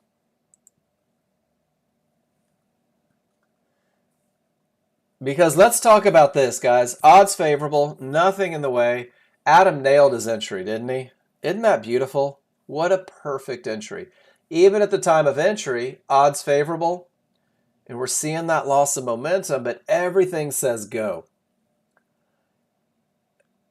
Adam, it's a second divergence with the small triggers on the wrong side of the large. This was your management opportunity, and I think that you nailed it, and I think that you annotated this chart perfectly. And let me give you a little heads up. Guys, for those of you that are using market flow, Adam, you're going to love this piece. If you're taking a trade and you get this HVA line against you, Adam, this becomes a problematic area. When you reach this spot, that's a great place for first profits. It's also, this is your, hey, heads up. There was a huge concentration of sellers right here, and they may react. So then it gives you this right off of it. Yeah. Great management opportunity, right? But it's hard to see it in the moment. If you're brand new, if you're rediscovering your trading, it's difficult to see that in the moment sometimes.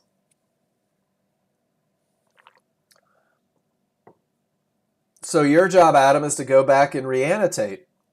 When this HVA forms and things don't seem to be working out, don't lose money. I like the trade, though. I think it's a beautiful trade. Just a little management. 1% better every day. Amen. I wish everybody could have that attitude. We all want to be at the finish line yesterday, don't we?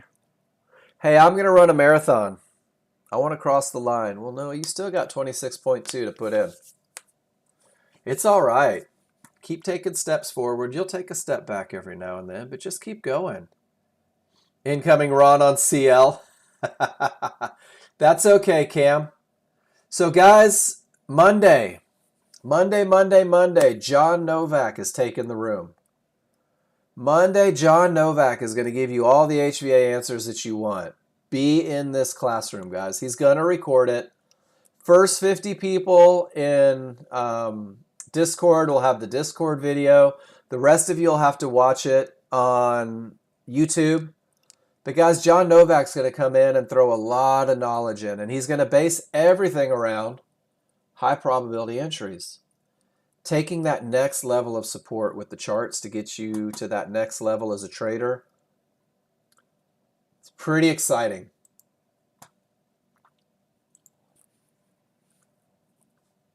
Wow. I guess there was good news, wasn't there? And Cam, just get here early, secure your spot, turn on your computer. I imagine a lot of people are going to do that. Even if you're watching in YouTube, though, guys, you can post your questions into the Discord room. The YouTube chat will not be monitored. You know what stinks, guys? Is when the market goes that far off a termination condition and doesn't give you an opportunity. Cam. Guys, sometimes you're not going to get an opportunity. Sometimes the market's going to do exactly what the market wants to do, and it doesn't matter. The market doesn't care what you think. It doesn't care if you're waiting for a pullback. The market doesn't care anything about your needs. It's going to do what it does.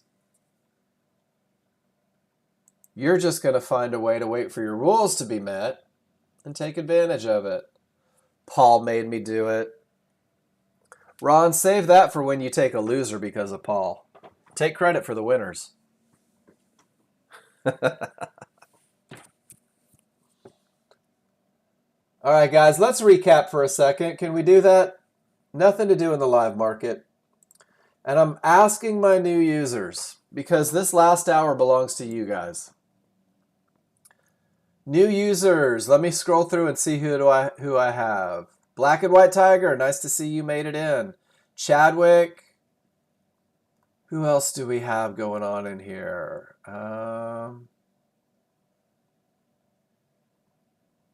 German Jim, I haven't seen your name in here for a while. Khan. It's a very simple recipe, isn't it? Momentum, a clear path, and entry. Just study it. Take a look at it every day. Keep it simple on 2 charts. And guys, most importantly, I want you to embrace the path. I want you to remember that your path to becoming a successful day trader is clear and it's very well defined, and this path hasn't changed in decades. Post your trades in class. Track your performance in a spreadsheet. Learn the Fibonacci rules for when it's okay to trade. Guys, that's my job, is to help you understand these rules. Hold me accountable the same way I'll hold you accountable. But the only way I don't know if you don't know is if you raise your hand and give me that opportunity. Simulate daily, right? Because you're going to make mistakes. Post your pictures in class until you're sure you have the correct rules. Don't practice the wrong trades. Don't create muscle memory on something that's going to cost you money. Simplify your plan. 3 rules, 2 charts, what looks you're going to commit to. Practice and study until they become easy. Go do market replay. Replay the day. Guys, replaying isn't about showing off. It's not memorizing the entries so that you can have a great P&L. It's understanding how to fix your mistakes. And I think that the biggest thing is market replay should be used to make sure that you follow your rules and look at the results when you follow your rules. The checklist works, absolutely. Take pictures of the correct trades. Guys, even if it's market replay, present them in class. I want to see them. I want to talk about them. And repeat this process every day until you always take the correct trades. I want you to pay attention to the words here. Till you always take the correct trades. Not until you're winning a bunch of money. Not until your P&L looks fantastic. Until you're always taking the correct trades. Guys, if you're taking trades that typically win 70% of the time, doesn't it stand to reason that you're going to be guaranteeing yourself you can make money by taking the correct trades? Unless your management's horrible, then we have other problems. But management's a part of that piece of the puzzle. So guys, embrace the path. Focus on the simple. You don't have to be first. Wait for the advantages. And guys, I'm going to take a little break. I'm going to go wet my whistle once again. A little dehydrated today. Don't know why. I think because we actually got sun out here in the Pacific Northwest yesterday. When I come back, last hour belongs to you guys. Your questions, your needs, your comments. We're going to focus on that. If you guys decide to sit quietly, I'm going to do the same. So think of some smart stuff for me. Post some pictures, post some questions. Think of a topic you want to talk about. And I want to talk about that topic too. I'll be back in just a minute, guys.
last hour.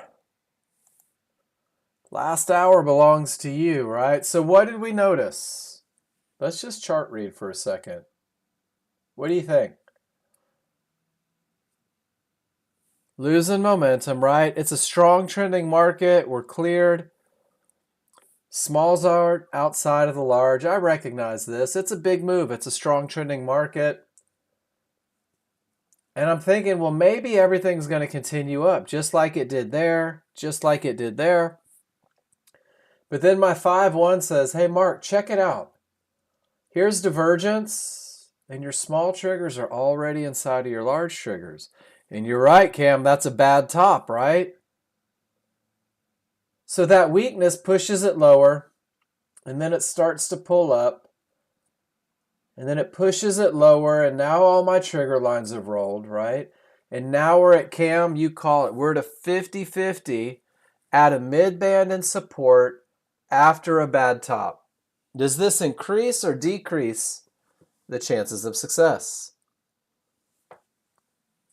And I've got a divergence.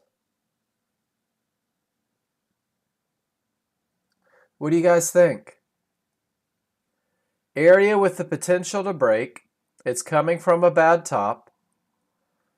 We've lost momentum here. Are you guys following me? What if it works? Does that mean that I have to change my plan?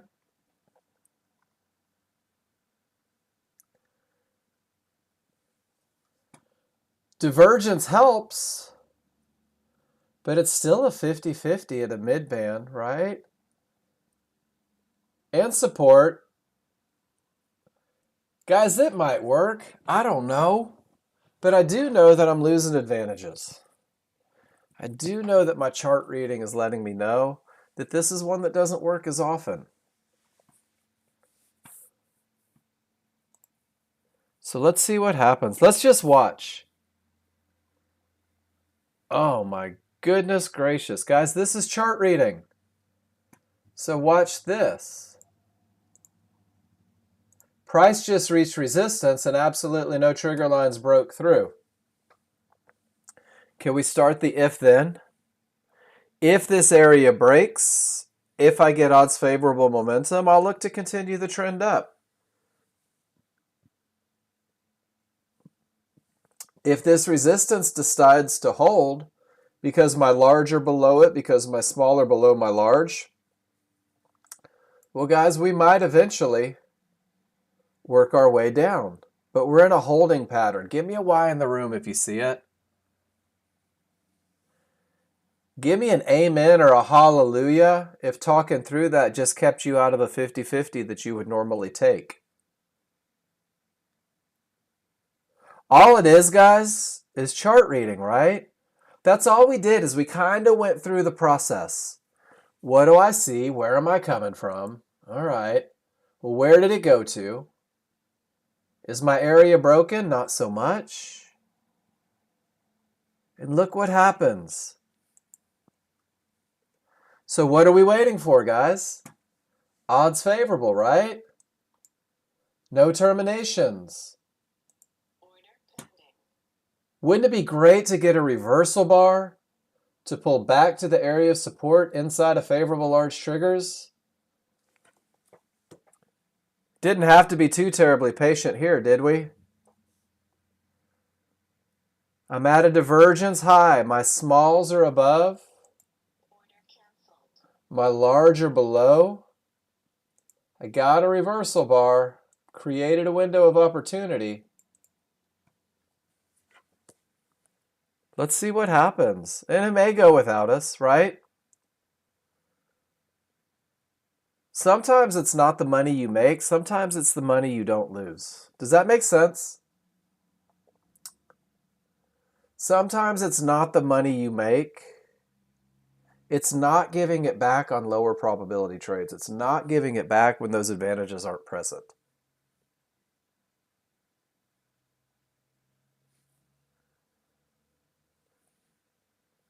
It's kind of cool. Guys, it used to floor me when I started learning the software how well John Novak could, in my mind, predict what was going to happen. He wasn't predicting what was happening. Guys, all he was doing is he was creating a set of expectations based on patterns that repeat themselves. It's a 50-50, right? This is an area with the potential to break, but it hasn't yet broken. And I have a loss of momentum coming into it. It's a medium probability trade. It's a 50-50 trade.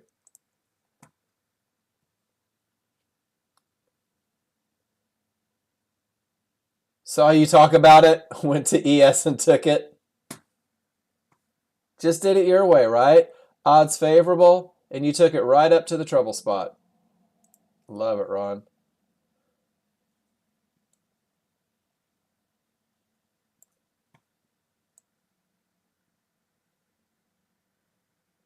You know what, Paul?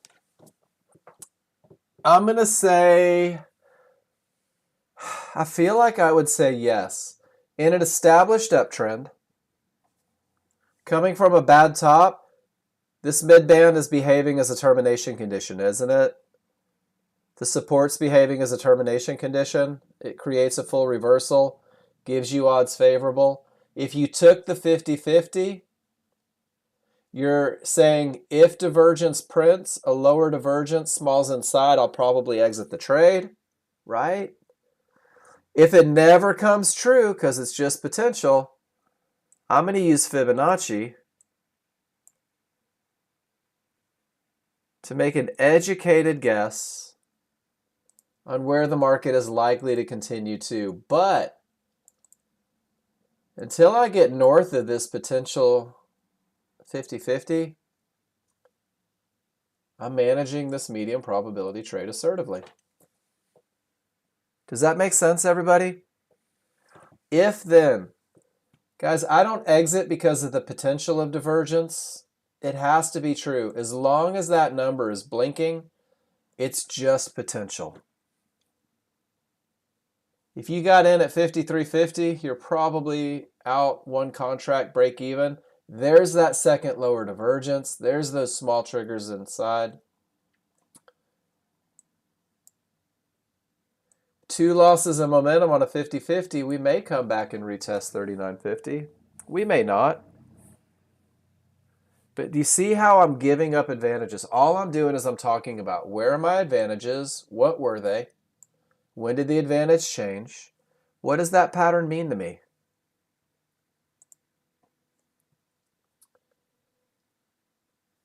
Sam, let's see what you did, my friend. 50-50. Coming from a mid-band, right? Sam, were you a part of the conversations? In a huge uptrend, this mid-band, it's a 50-50, but when the 50-50 holds, we know that the termination's true. So I like this. I like this as a strong bottom in this instance, but does it change the fact that you still have to manage assertively? And guys, that's the key. It's not my best look. This isn't my best look, Sam. But when I have a market that straight lines like this as much as it did, this is a definite stopping point. Guys, this isn't Fibonacci resistance that stopped the market on a dime. If you took the trade, guys, this was your management opportunity right there. Does that make sense? If you took the 50-50, that second lower divergence, those smalls inside, that was your get the hell out of the trade moment. You got to be able to read a chart to get that, right? Sometimes they do. And sometimes they go straight to your target, right, Sam?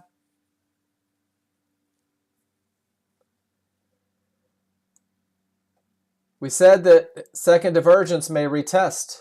They just did that, but now the triggers are down, right? The triggers are down, the larger up.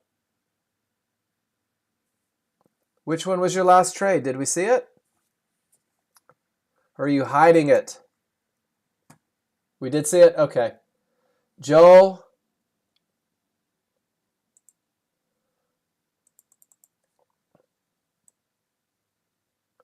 termination conditions was a 50-50. Divergence prints. You exit with divergence. Well, you hope for a second. I love that first target, quick profits. Divergence prints, becomes an exit opportunity. It starts to bounce back up and you just kind of trail. Nice job, Joel. Guys, this is the hard part, right? It's not hard to find the best entries. Didn't you guys focus for 20 days on the best of the best entries so you could manage trades? Look what Joel was able to do from a great entry. Because of the great entry, he was able to make $100 on this trade, actually a little more, before he ever had to go to break even. Joel, when this divergence prints, just hit close. You'll be closer to break even, if that's what your rule says. Great job, though. Great entries create manageable trades. I say that all the time. I'm starting to believe it. Look at that, guys. Push right back to support. Every trigger line was up, larger up, smaller up. There's your continuation style. Let's see if it stabs right back to a mid-band at the small triggers with those large triggers still up. Have you guys seen that picture yet? Whoops. When a perfect trend trade doesn't work out, sometimes it gives you a second chance at almost the exact same price. I probably have a picture of it somewhere.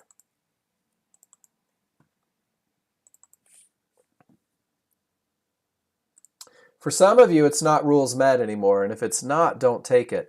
Sometimes the perfect entry will get run over. It'll bounce, the triggers will roll. You can take a stab back to the mid-band, small triggers up to finish the move. Sometimes a great entry gets run over, stopped out, everything rolls, all triggers agree. You can find that continuation.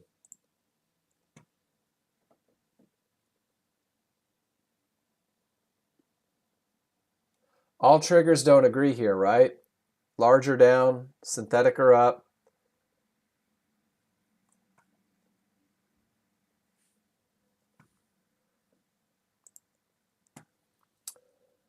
Safia.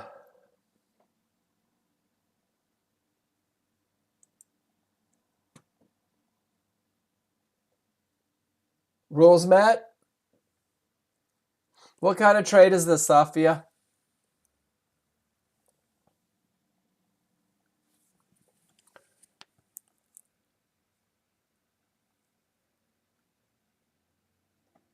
You could, Joel.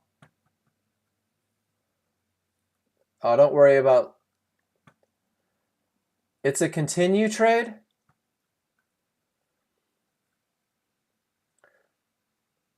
So when the smalls are down and the large are up, and it reaches a fib against the trend, against the momentum, with everything saying down, you go long? It's not a continue trade. So, Safia, what this is called is an edge trade.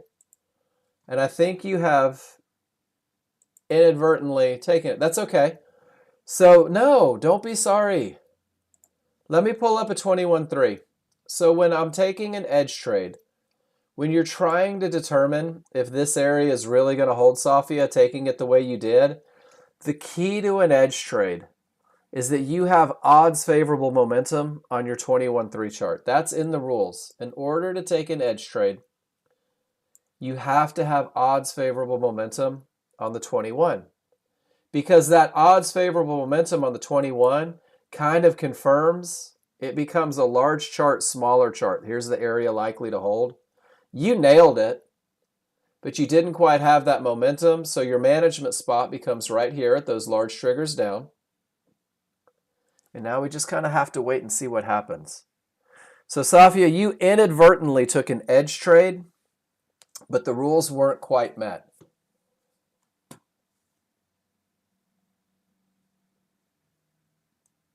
You're welcome. There's that pull back to the mid-band right at the small triggers, right? But it's got some work to do. And if we get above that 55 area, get above those large triggers, testing 58 as our first stop, 69.15 is probably our second. So Safia, you took the super early entry.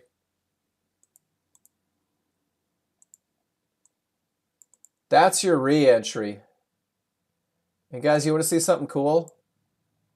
This price is almost exactly this price, isn't it? We're just letting all the nonsense happen. How do I do what, Safia? And there it goes. Yep, you just have a limit order waiting for it. There's our first target, right? Is it going to break, guys? We don't know. What a great place to take profits.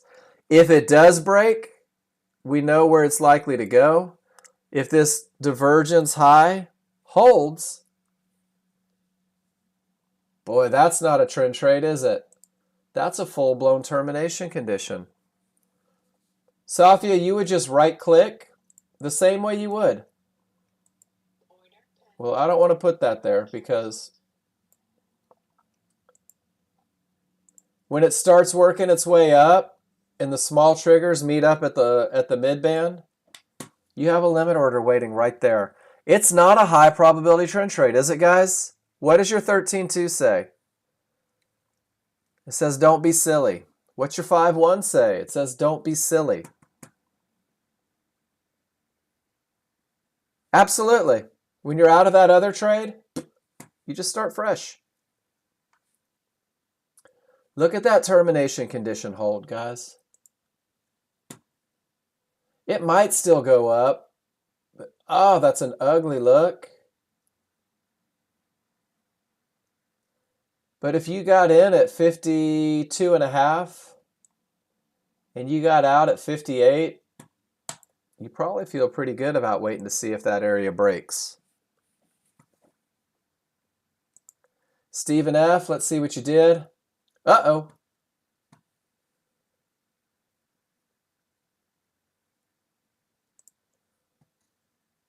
Stephen F., your link's not working for me. Justin. I love that you asked that. In Discord. Of course there's a page. Have you met us? But just because there's multiple types of trades, you guys can do whatever you want, but I'm telling you, if you haven't built that foundation, if you can't recognize momentum, no termination conditions, if you're not solid on understanding when areas are likely to hold and break,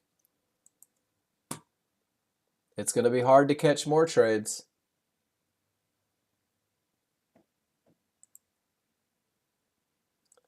All right, Stephen.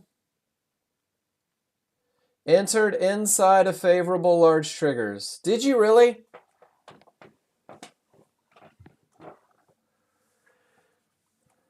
I think sometimes we write things on charts because we want to believe them.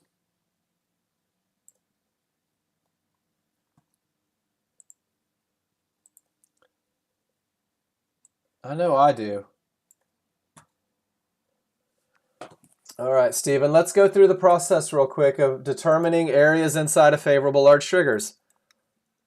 Here's the top of my triggers. Here's the bottom of my triggers.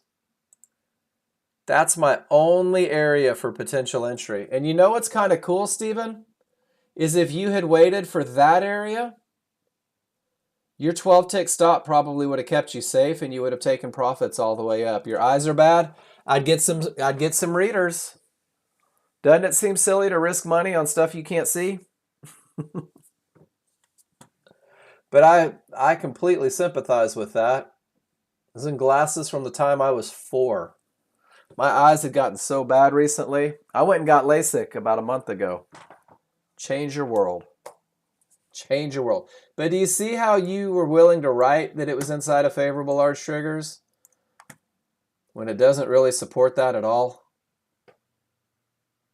You were afraid that that trade was going without you, so you jumped in. And you didn't take into account a whole lot other than, I'm not willing to risk more than that on such a bad entry. It took your money and did everything you thought it was going to do. But the thing that gets you, Stephen, is that you wrote. You tried to convince yourself of your own lie, didn't you? And that, I think, is why annotation is so important. If you messed up, just wrote that you messed up, man, I didn't follow rule number 3, I probably would have taken that winner. Because this momentum and this clear path said absolutely. And you say that the purple dots were a termination condition. So, Stephen, did price reach those purple dots? This is how I talk through, guys. I go through every trade that I lose exactly like this. What do I think I saw? What did I actually see? I love this. Stephen, thank you. And I hope this isn't a tough feedback for you. Here's my purple dots. There's the top of my bar.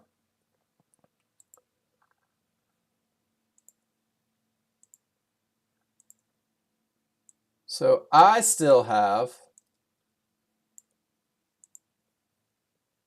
this much space to get to the potential termination condition. That's okay. I've got a picture to answer it. Can you not see what's going on? Are you not watching YouTube?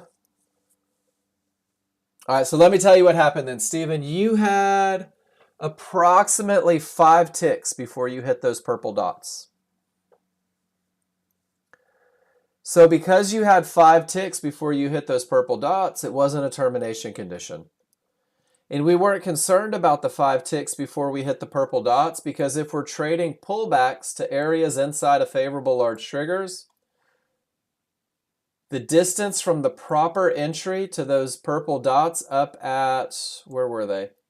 At 47 was approximately 20 ticks, $200 worth of profit.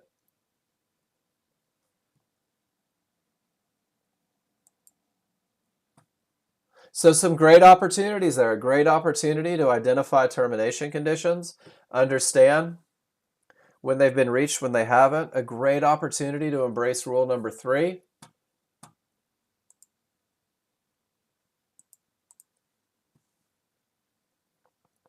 Nice job, Stephen.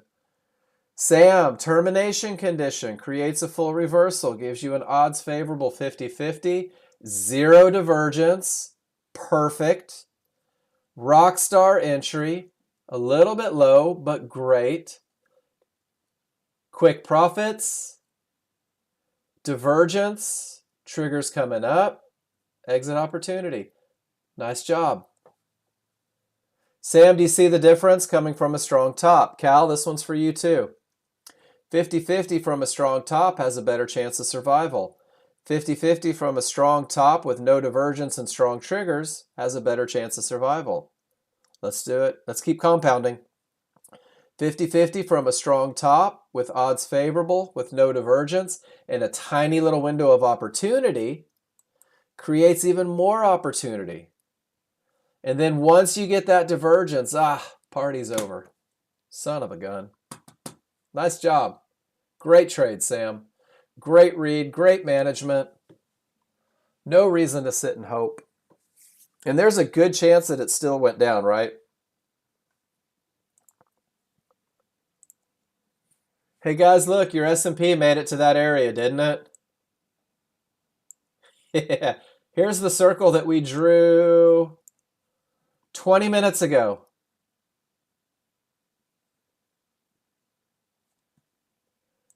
Guys, is it just me, or do these things happen all the time? John Novak used to do this in the room. He used to go, I would go short or something. He's like, yeah, it's going up to this fib. And I thought he was this voodoo guy. I was like, how on earth can you understand that? Well, because there's a bad top, because it pushes right back to support, because the large triggers don't blink. Because that's an expectation. And now we've gotten there, guys. Now they've gotten to their key area. To the tick.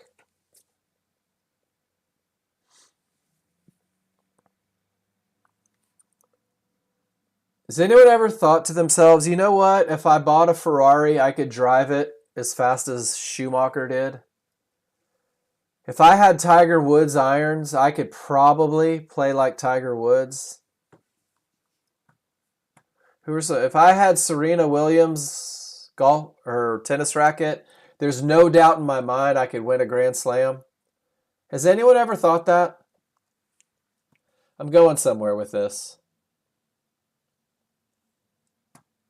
I hope not, because it's the effort and the work that they put into it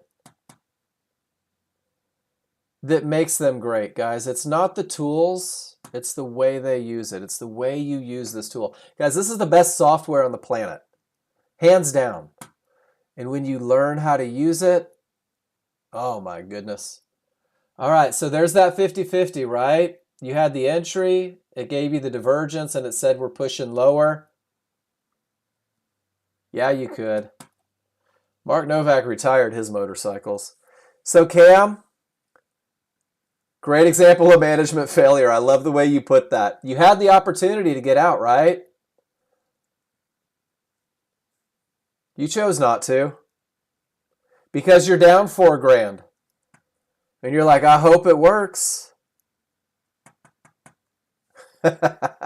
Paul. Am I wrong there? Was there a little bit of hope going on right here? I keep getting my ass kicked. I sure hope this one works. And it did work, didn't it? You just had to be a little patient and catch the next best version. All right, Steven.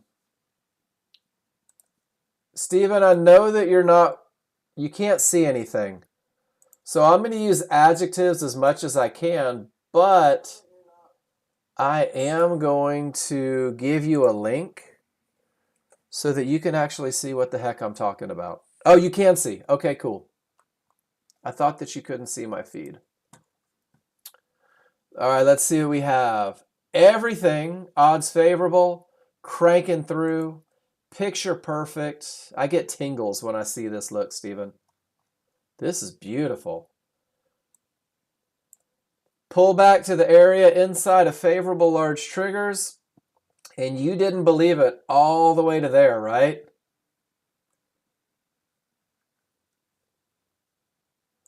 So guys, one of the great things about posting your pictures in the class is I start to see what you like to do. I begin to check out these patterns a little bit. So Steven, I don't give trading advice. That's not my thing.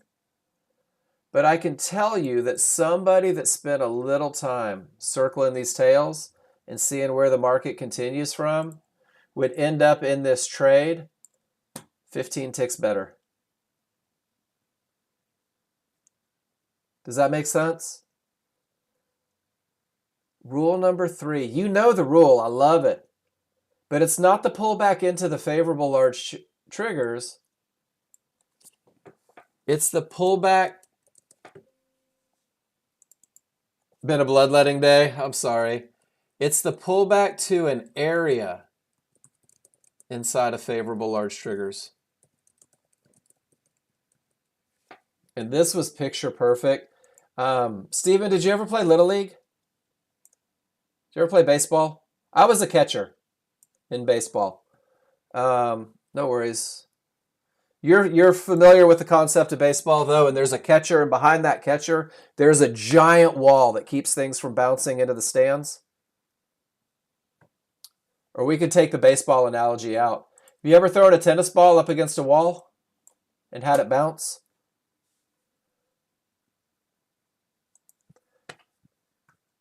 Awesome. So, Steven, you are familiar with the concept, right? I'm sorry. That's me. I didn't pick the right sport.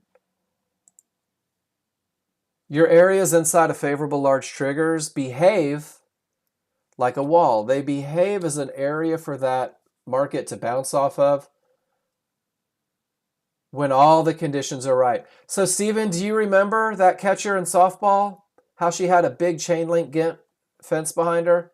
So when the pitcher had a wild day, it didn't roll into next week?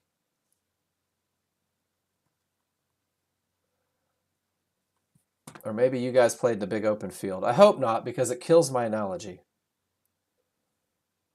That's your chain link fence. That area inside of favorable large triggers is your chain link fence. It's your bounce point. It's your backstop. This is why we trade from areas, guys. I try to find analogies that work for everybody. Drop a ball on the ground, it's going to bounce, right? It's going to bounce off of the ground because the ground is that solid spot. That's what these areas. Awesome. So, Stephen, does the analogy work then? I feel like I had to work really hard for that one. Your areas inside of favorable large triggers, just give it a place to bounce. That's all it is.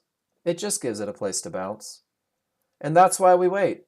At this point, it's already bounced, right? And if we get in early, it hasn't had a chance to bounce yet. It hasn't had a chance to bounce yet. That's it. That analogy works for some people. Doesn't always work for everybody. So rule number 3 gives you an opportunity to catch better entries, Stephen, to be more manageable, and to ultimately probably make more money with it. Claire, where were you 10 minutes ago when we were talking about the continuation entry?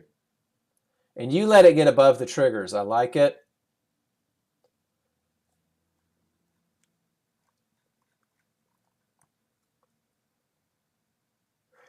That's okay. Stephen, you're waiting for downward confirmation because you don't trust the rules yet. Because you haven't done enough study, I'm assuming. I hadn't done enough study in the beginning. Let me do this. Let me give you guys my spreadsheet. I'm going to drop my spreadsheet, guys. This is my personal spreadsheet. I'm going to drop it in the room. So, guys, when we don't follow the rules, when I don't follow the rules, it's because I don't trust them yet. I don't have the reps. I haven't seen it enough. I'm not comfortable. Guys, I just gave you a spreadsheet with 120 examples of high probability trend trades. That's okay, Stephen. My job is to help stop the bloodletting, right? My job is to help you recognize the challenge. The challenge is rule number 3. And now I'm giving you a tool, Stephen, and everybody in here, I just gave you my personal spreadsheet. Guys, every one of these trades in the green fit the rules. Not all of them even worked. But every one of these follow the rules. And every one of these is going to have an entry at an area inside of favorable large triggers. Every one of these is going to have odds favorable momentum. Every one of these is going to have the advantages in place to develop trust, to look at this picture working so many times that you can't wait to get in at the areas because you've seen it work 120 times presented by Nexgen users in this classroom using the methodology that's taught every day, guys. Trust is the hard part. Stephen, you're doing awesome. You literally have the first 2 rules down pat, and now we're just going to develop a little more trust so that you can get that 3rd rule so these trades become a little more manageable for you. Make a little more money, right? Nothing wrong with money. Claire, I'm coming back to you.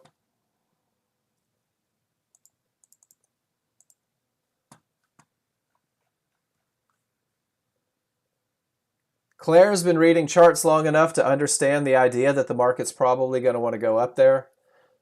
Claire waited for everything to agree, and she got above her large triggers, and then she went. Claire, if you waited for that little stab back to the mid-band inside of the triggers, it creates a little better opportunity, or simply waiting for that one after the stab back, I like even more. Does that make sense, Claire? I love this picture. What I've found is that when I take these continuation style trades, I like to see that little stab back to the smalls first. And then if you still want to be comfortable getting above for your entry, you can get the exact same entry, but it's already done that little wiggle, and it tends to take a lot of the stress out of it. I've been studying that one a lot, and I don't take it a lot. But when I do, I let it be perfect. I love this. That's such a great chart read, Claire. Nice job. Is this the video for the edge trade? I don't know. Another very powerful termination condition is when the market reaches the edge of Fibonacci. Nope. It looks like what this one's talking about, Safia, is recognizing the termination conditions to set you up for the high probability trend trade. Buy the market after it wiggles, Paul. Let it do its thing, right? Paul, you've watched the market enough to understand the shenanigans.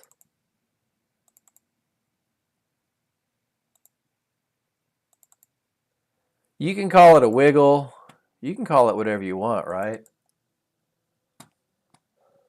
Safia, we don't even teach it, I don't think, anymore. I'm not sure that there is reading material or a video for it.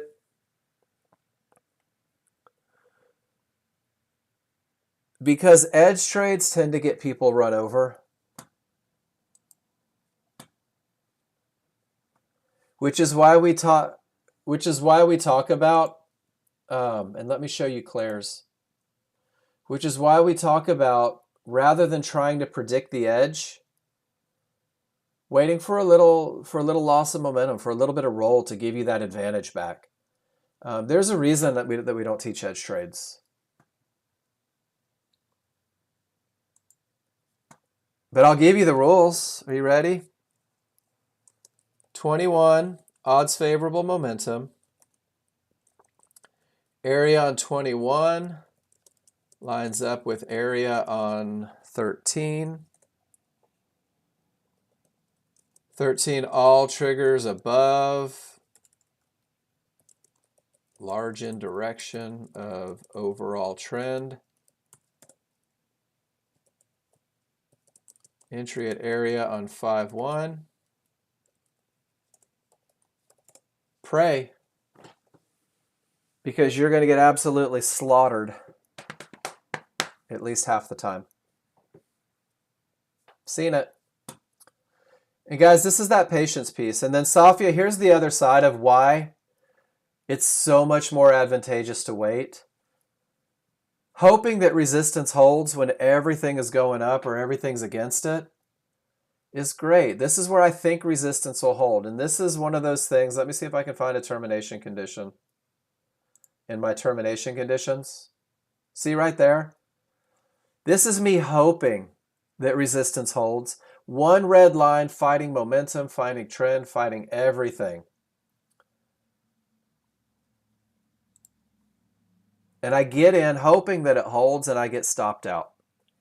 And then I get in again when everything is still green against it and I get stopped out. And then I try it again when the triggers are still up and I get stopped out, and I get mad and I go again and I get stopped out.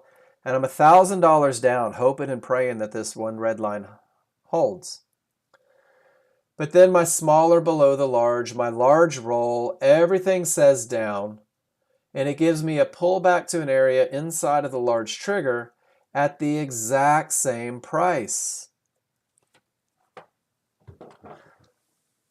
Guys, it's what you do when everything doesn't agree that's going to keep you on the right side of the fight. It's your ability to sit still when your indicators don't tell you there's an advantage. Guys, this is what separates the profitable from the struggling. This is what separates the confidence from the hope. And I can show you guys this picture 1,000 times, but you're going to have to take that fight yourself, right? Price reaches resistance, pulls all the way back to that mid-band once again. Large triggers don't follow. Price closes the gap. 3 divergences on the small chart let me know that it's pushing back up. And now we've reached a divergence high. We've reached resistance.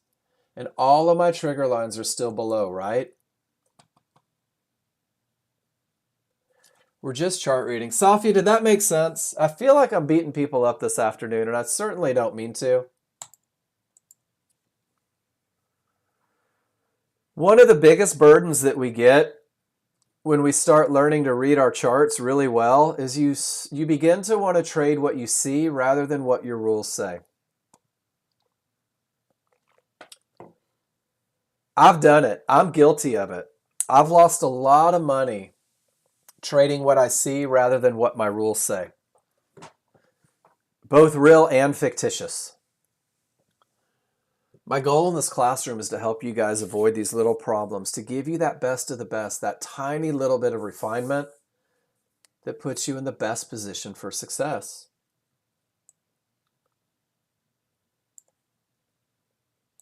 Does anyone have a rule that says go long into a pivot stop out at resistance with all the triggers below it?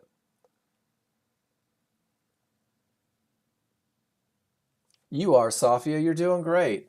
And you're experiencing all the hurdles that everybody gets into, which is why I continually say, keep it simple, keep it simple. Let it be easy.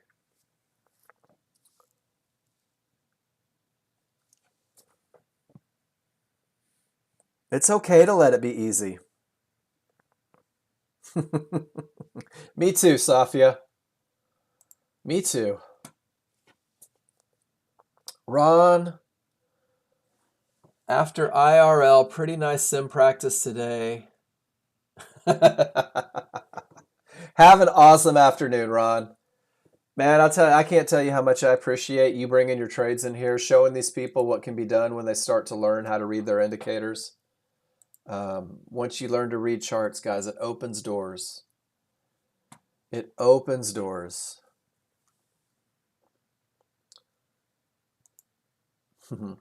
Paul, you say the 50-50s have been tough on you? Yeah. They're medium probability, right?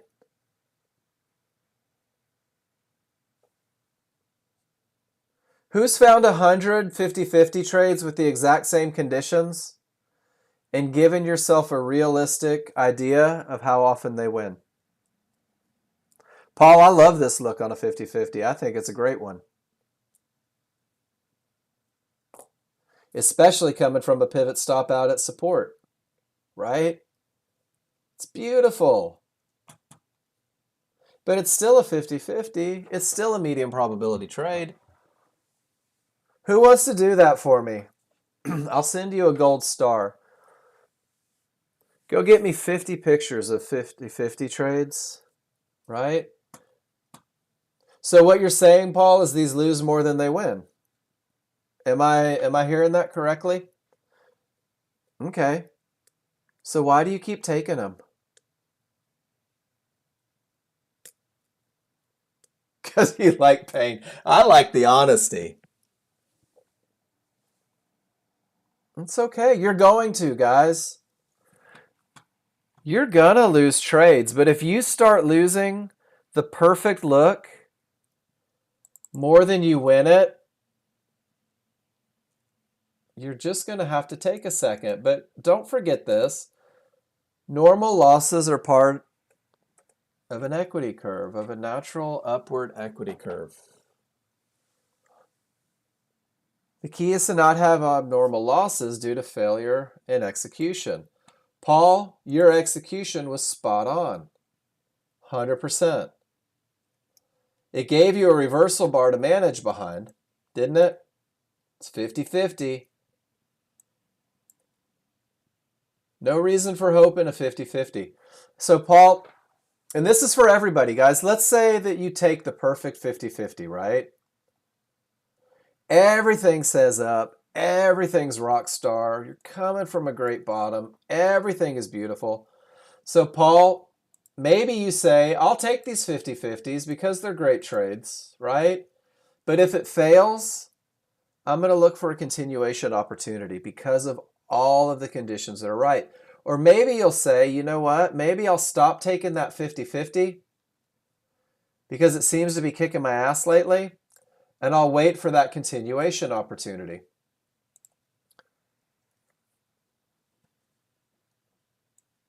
There's your 50-50. It pushes down lower. Never really gives a continuation opportunity, right? Now we're into that termination condition full blown. But it's 3 divergences. It's a higher divergence. The pressure is up. All it means, Gary, is that when the perfect trend trade doesn't work, rather than taking it twice, or rather than completely abandoning the idea that it may never work, see if I can land on Claire's picture here. Letting your 5-1 change the tone. Let that smaller, faster chart, let it come down and hit. Let it come down and hit wherever that lower area was that it wanted to get to. There you go, Stephen. Let it come down and hit that area. Let your small triggers roll, right? Let the advantages come back a little bit. So 50-50, no divergence, perfect entry, management opportunity behind there. It just pulls right back to the 1-to-1s. You're very welcome, Stephen. But now none of my triggers are inside, so this isn't an appropriate area for continuation, is it? Now I have to let my triggers get above. There is no long trade now, so there is no continuation. Does that make sense?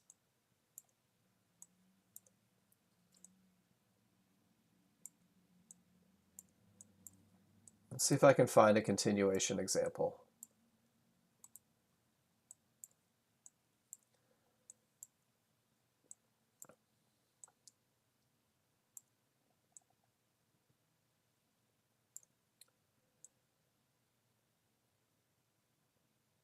Well, crude's not really giving it up today, guys. Not gonna lie. Crude appears to be very matter-of-fact today. Let's look at 1055.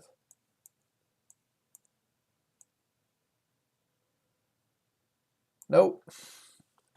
Gary, I'm looking. Trigger line said don't go, right? So then, Gary, don't worry about them. I know that sounds silly, guys. Continuation trades confuse me. Then don't take them. There's the rules. There's a good study picture for them.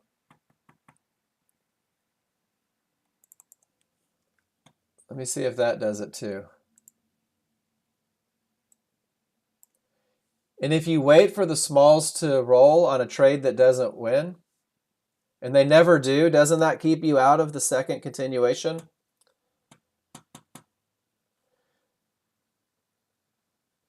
Gary, here's an idea. Do you see it? Here's a trend trade. It pulls back and it starts to go. You don't get your entry. Everything breaks up and there's a little stab back right to the area, right at the small triggers. That's just a continuation. Crap, I missed my best entry. Assuming everything is right. There it is right there. Here's my best short. If these triggers roll, maybe I take another shot at it. It's fun. I don't know. It bores the hell out of me, Joel. That's my biggest challenge. So here on the ES, it's kind of the same thing. Claire probably took this entry right here.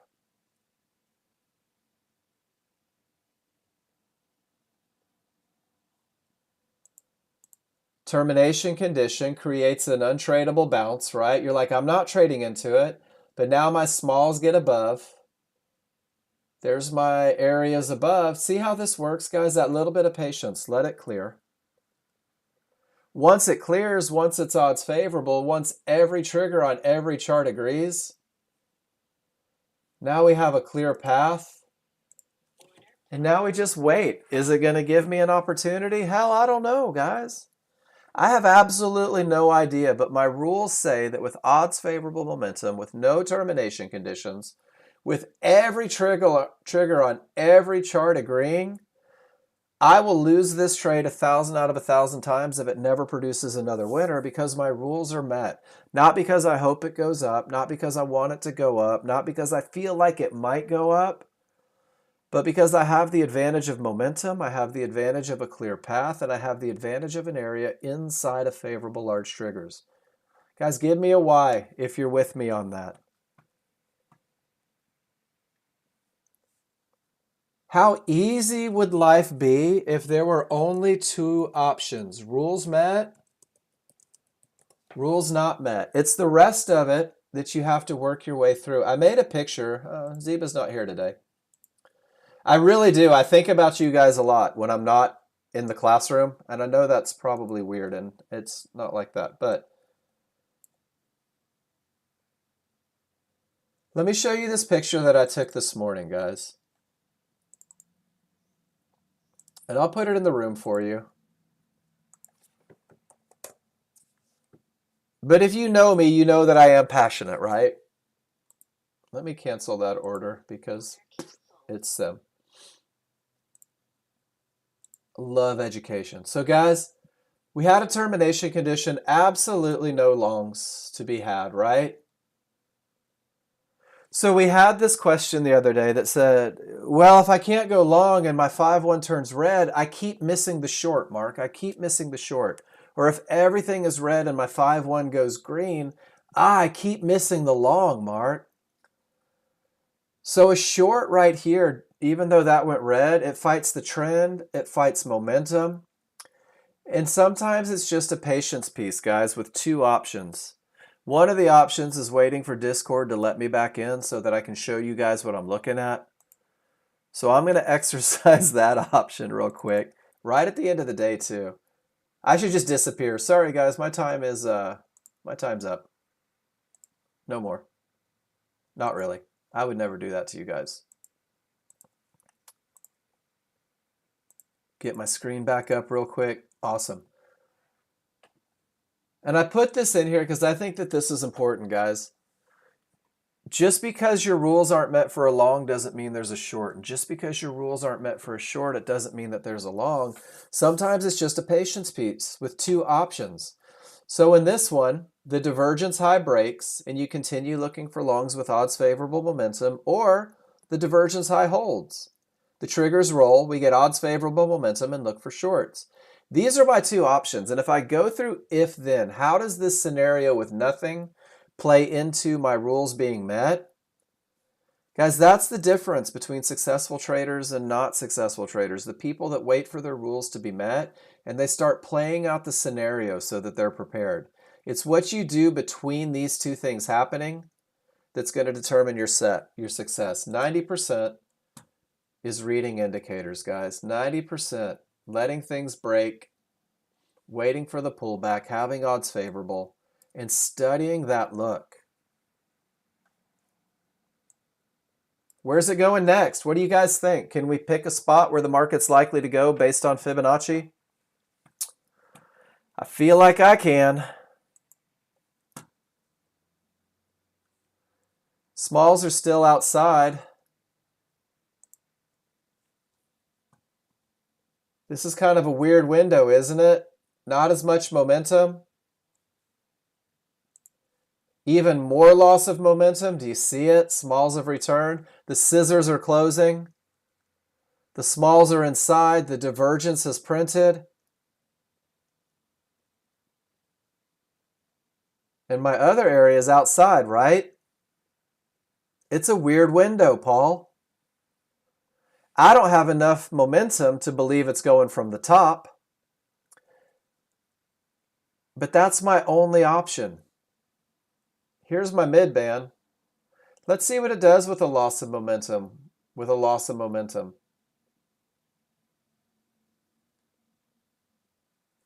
I don't know what's going to happen. Guys, this is our day every day. Thank you so much for being here. Thank you for the participation. If I reviewed your charts and you didn't like the answer, it's probably because you don't like the answer. I'm going to keep doing it every day, just so you know. If you break a rule, I'm going to tell you that you broke a rule.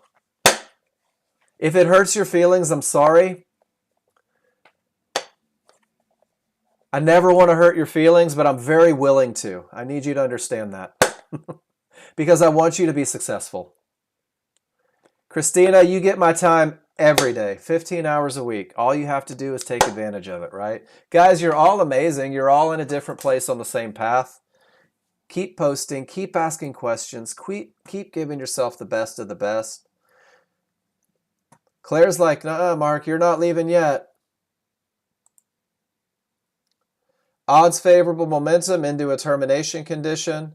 Claire takes the entry and gets right back out at the termination condition before the bounce, I'm assuming.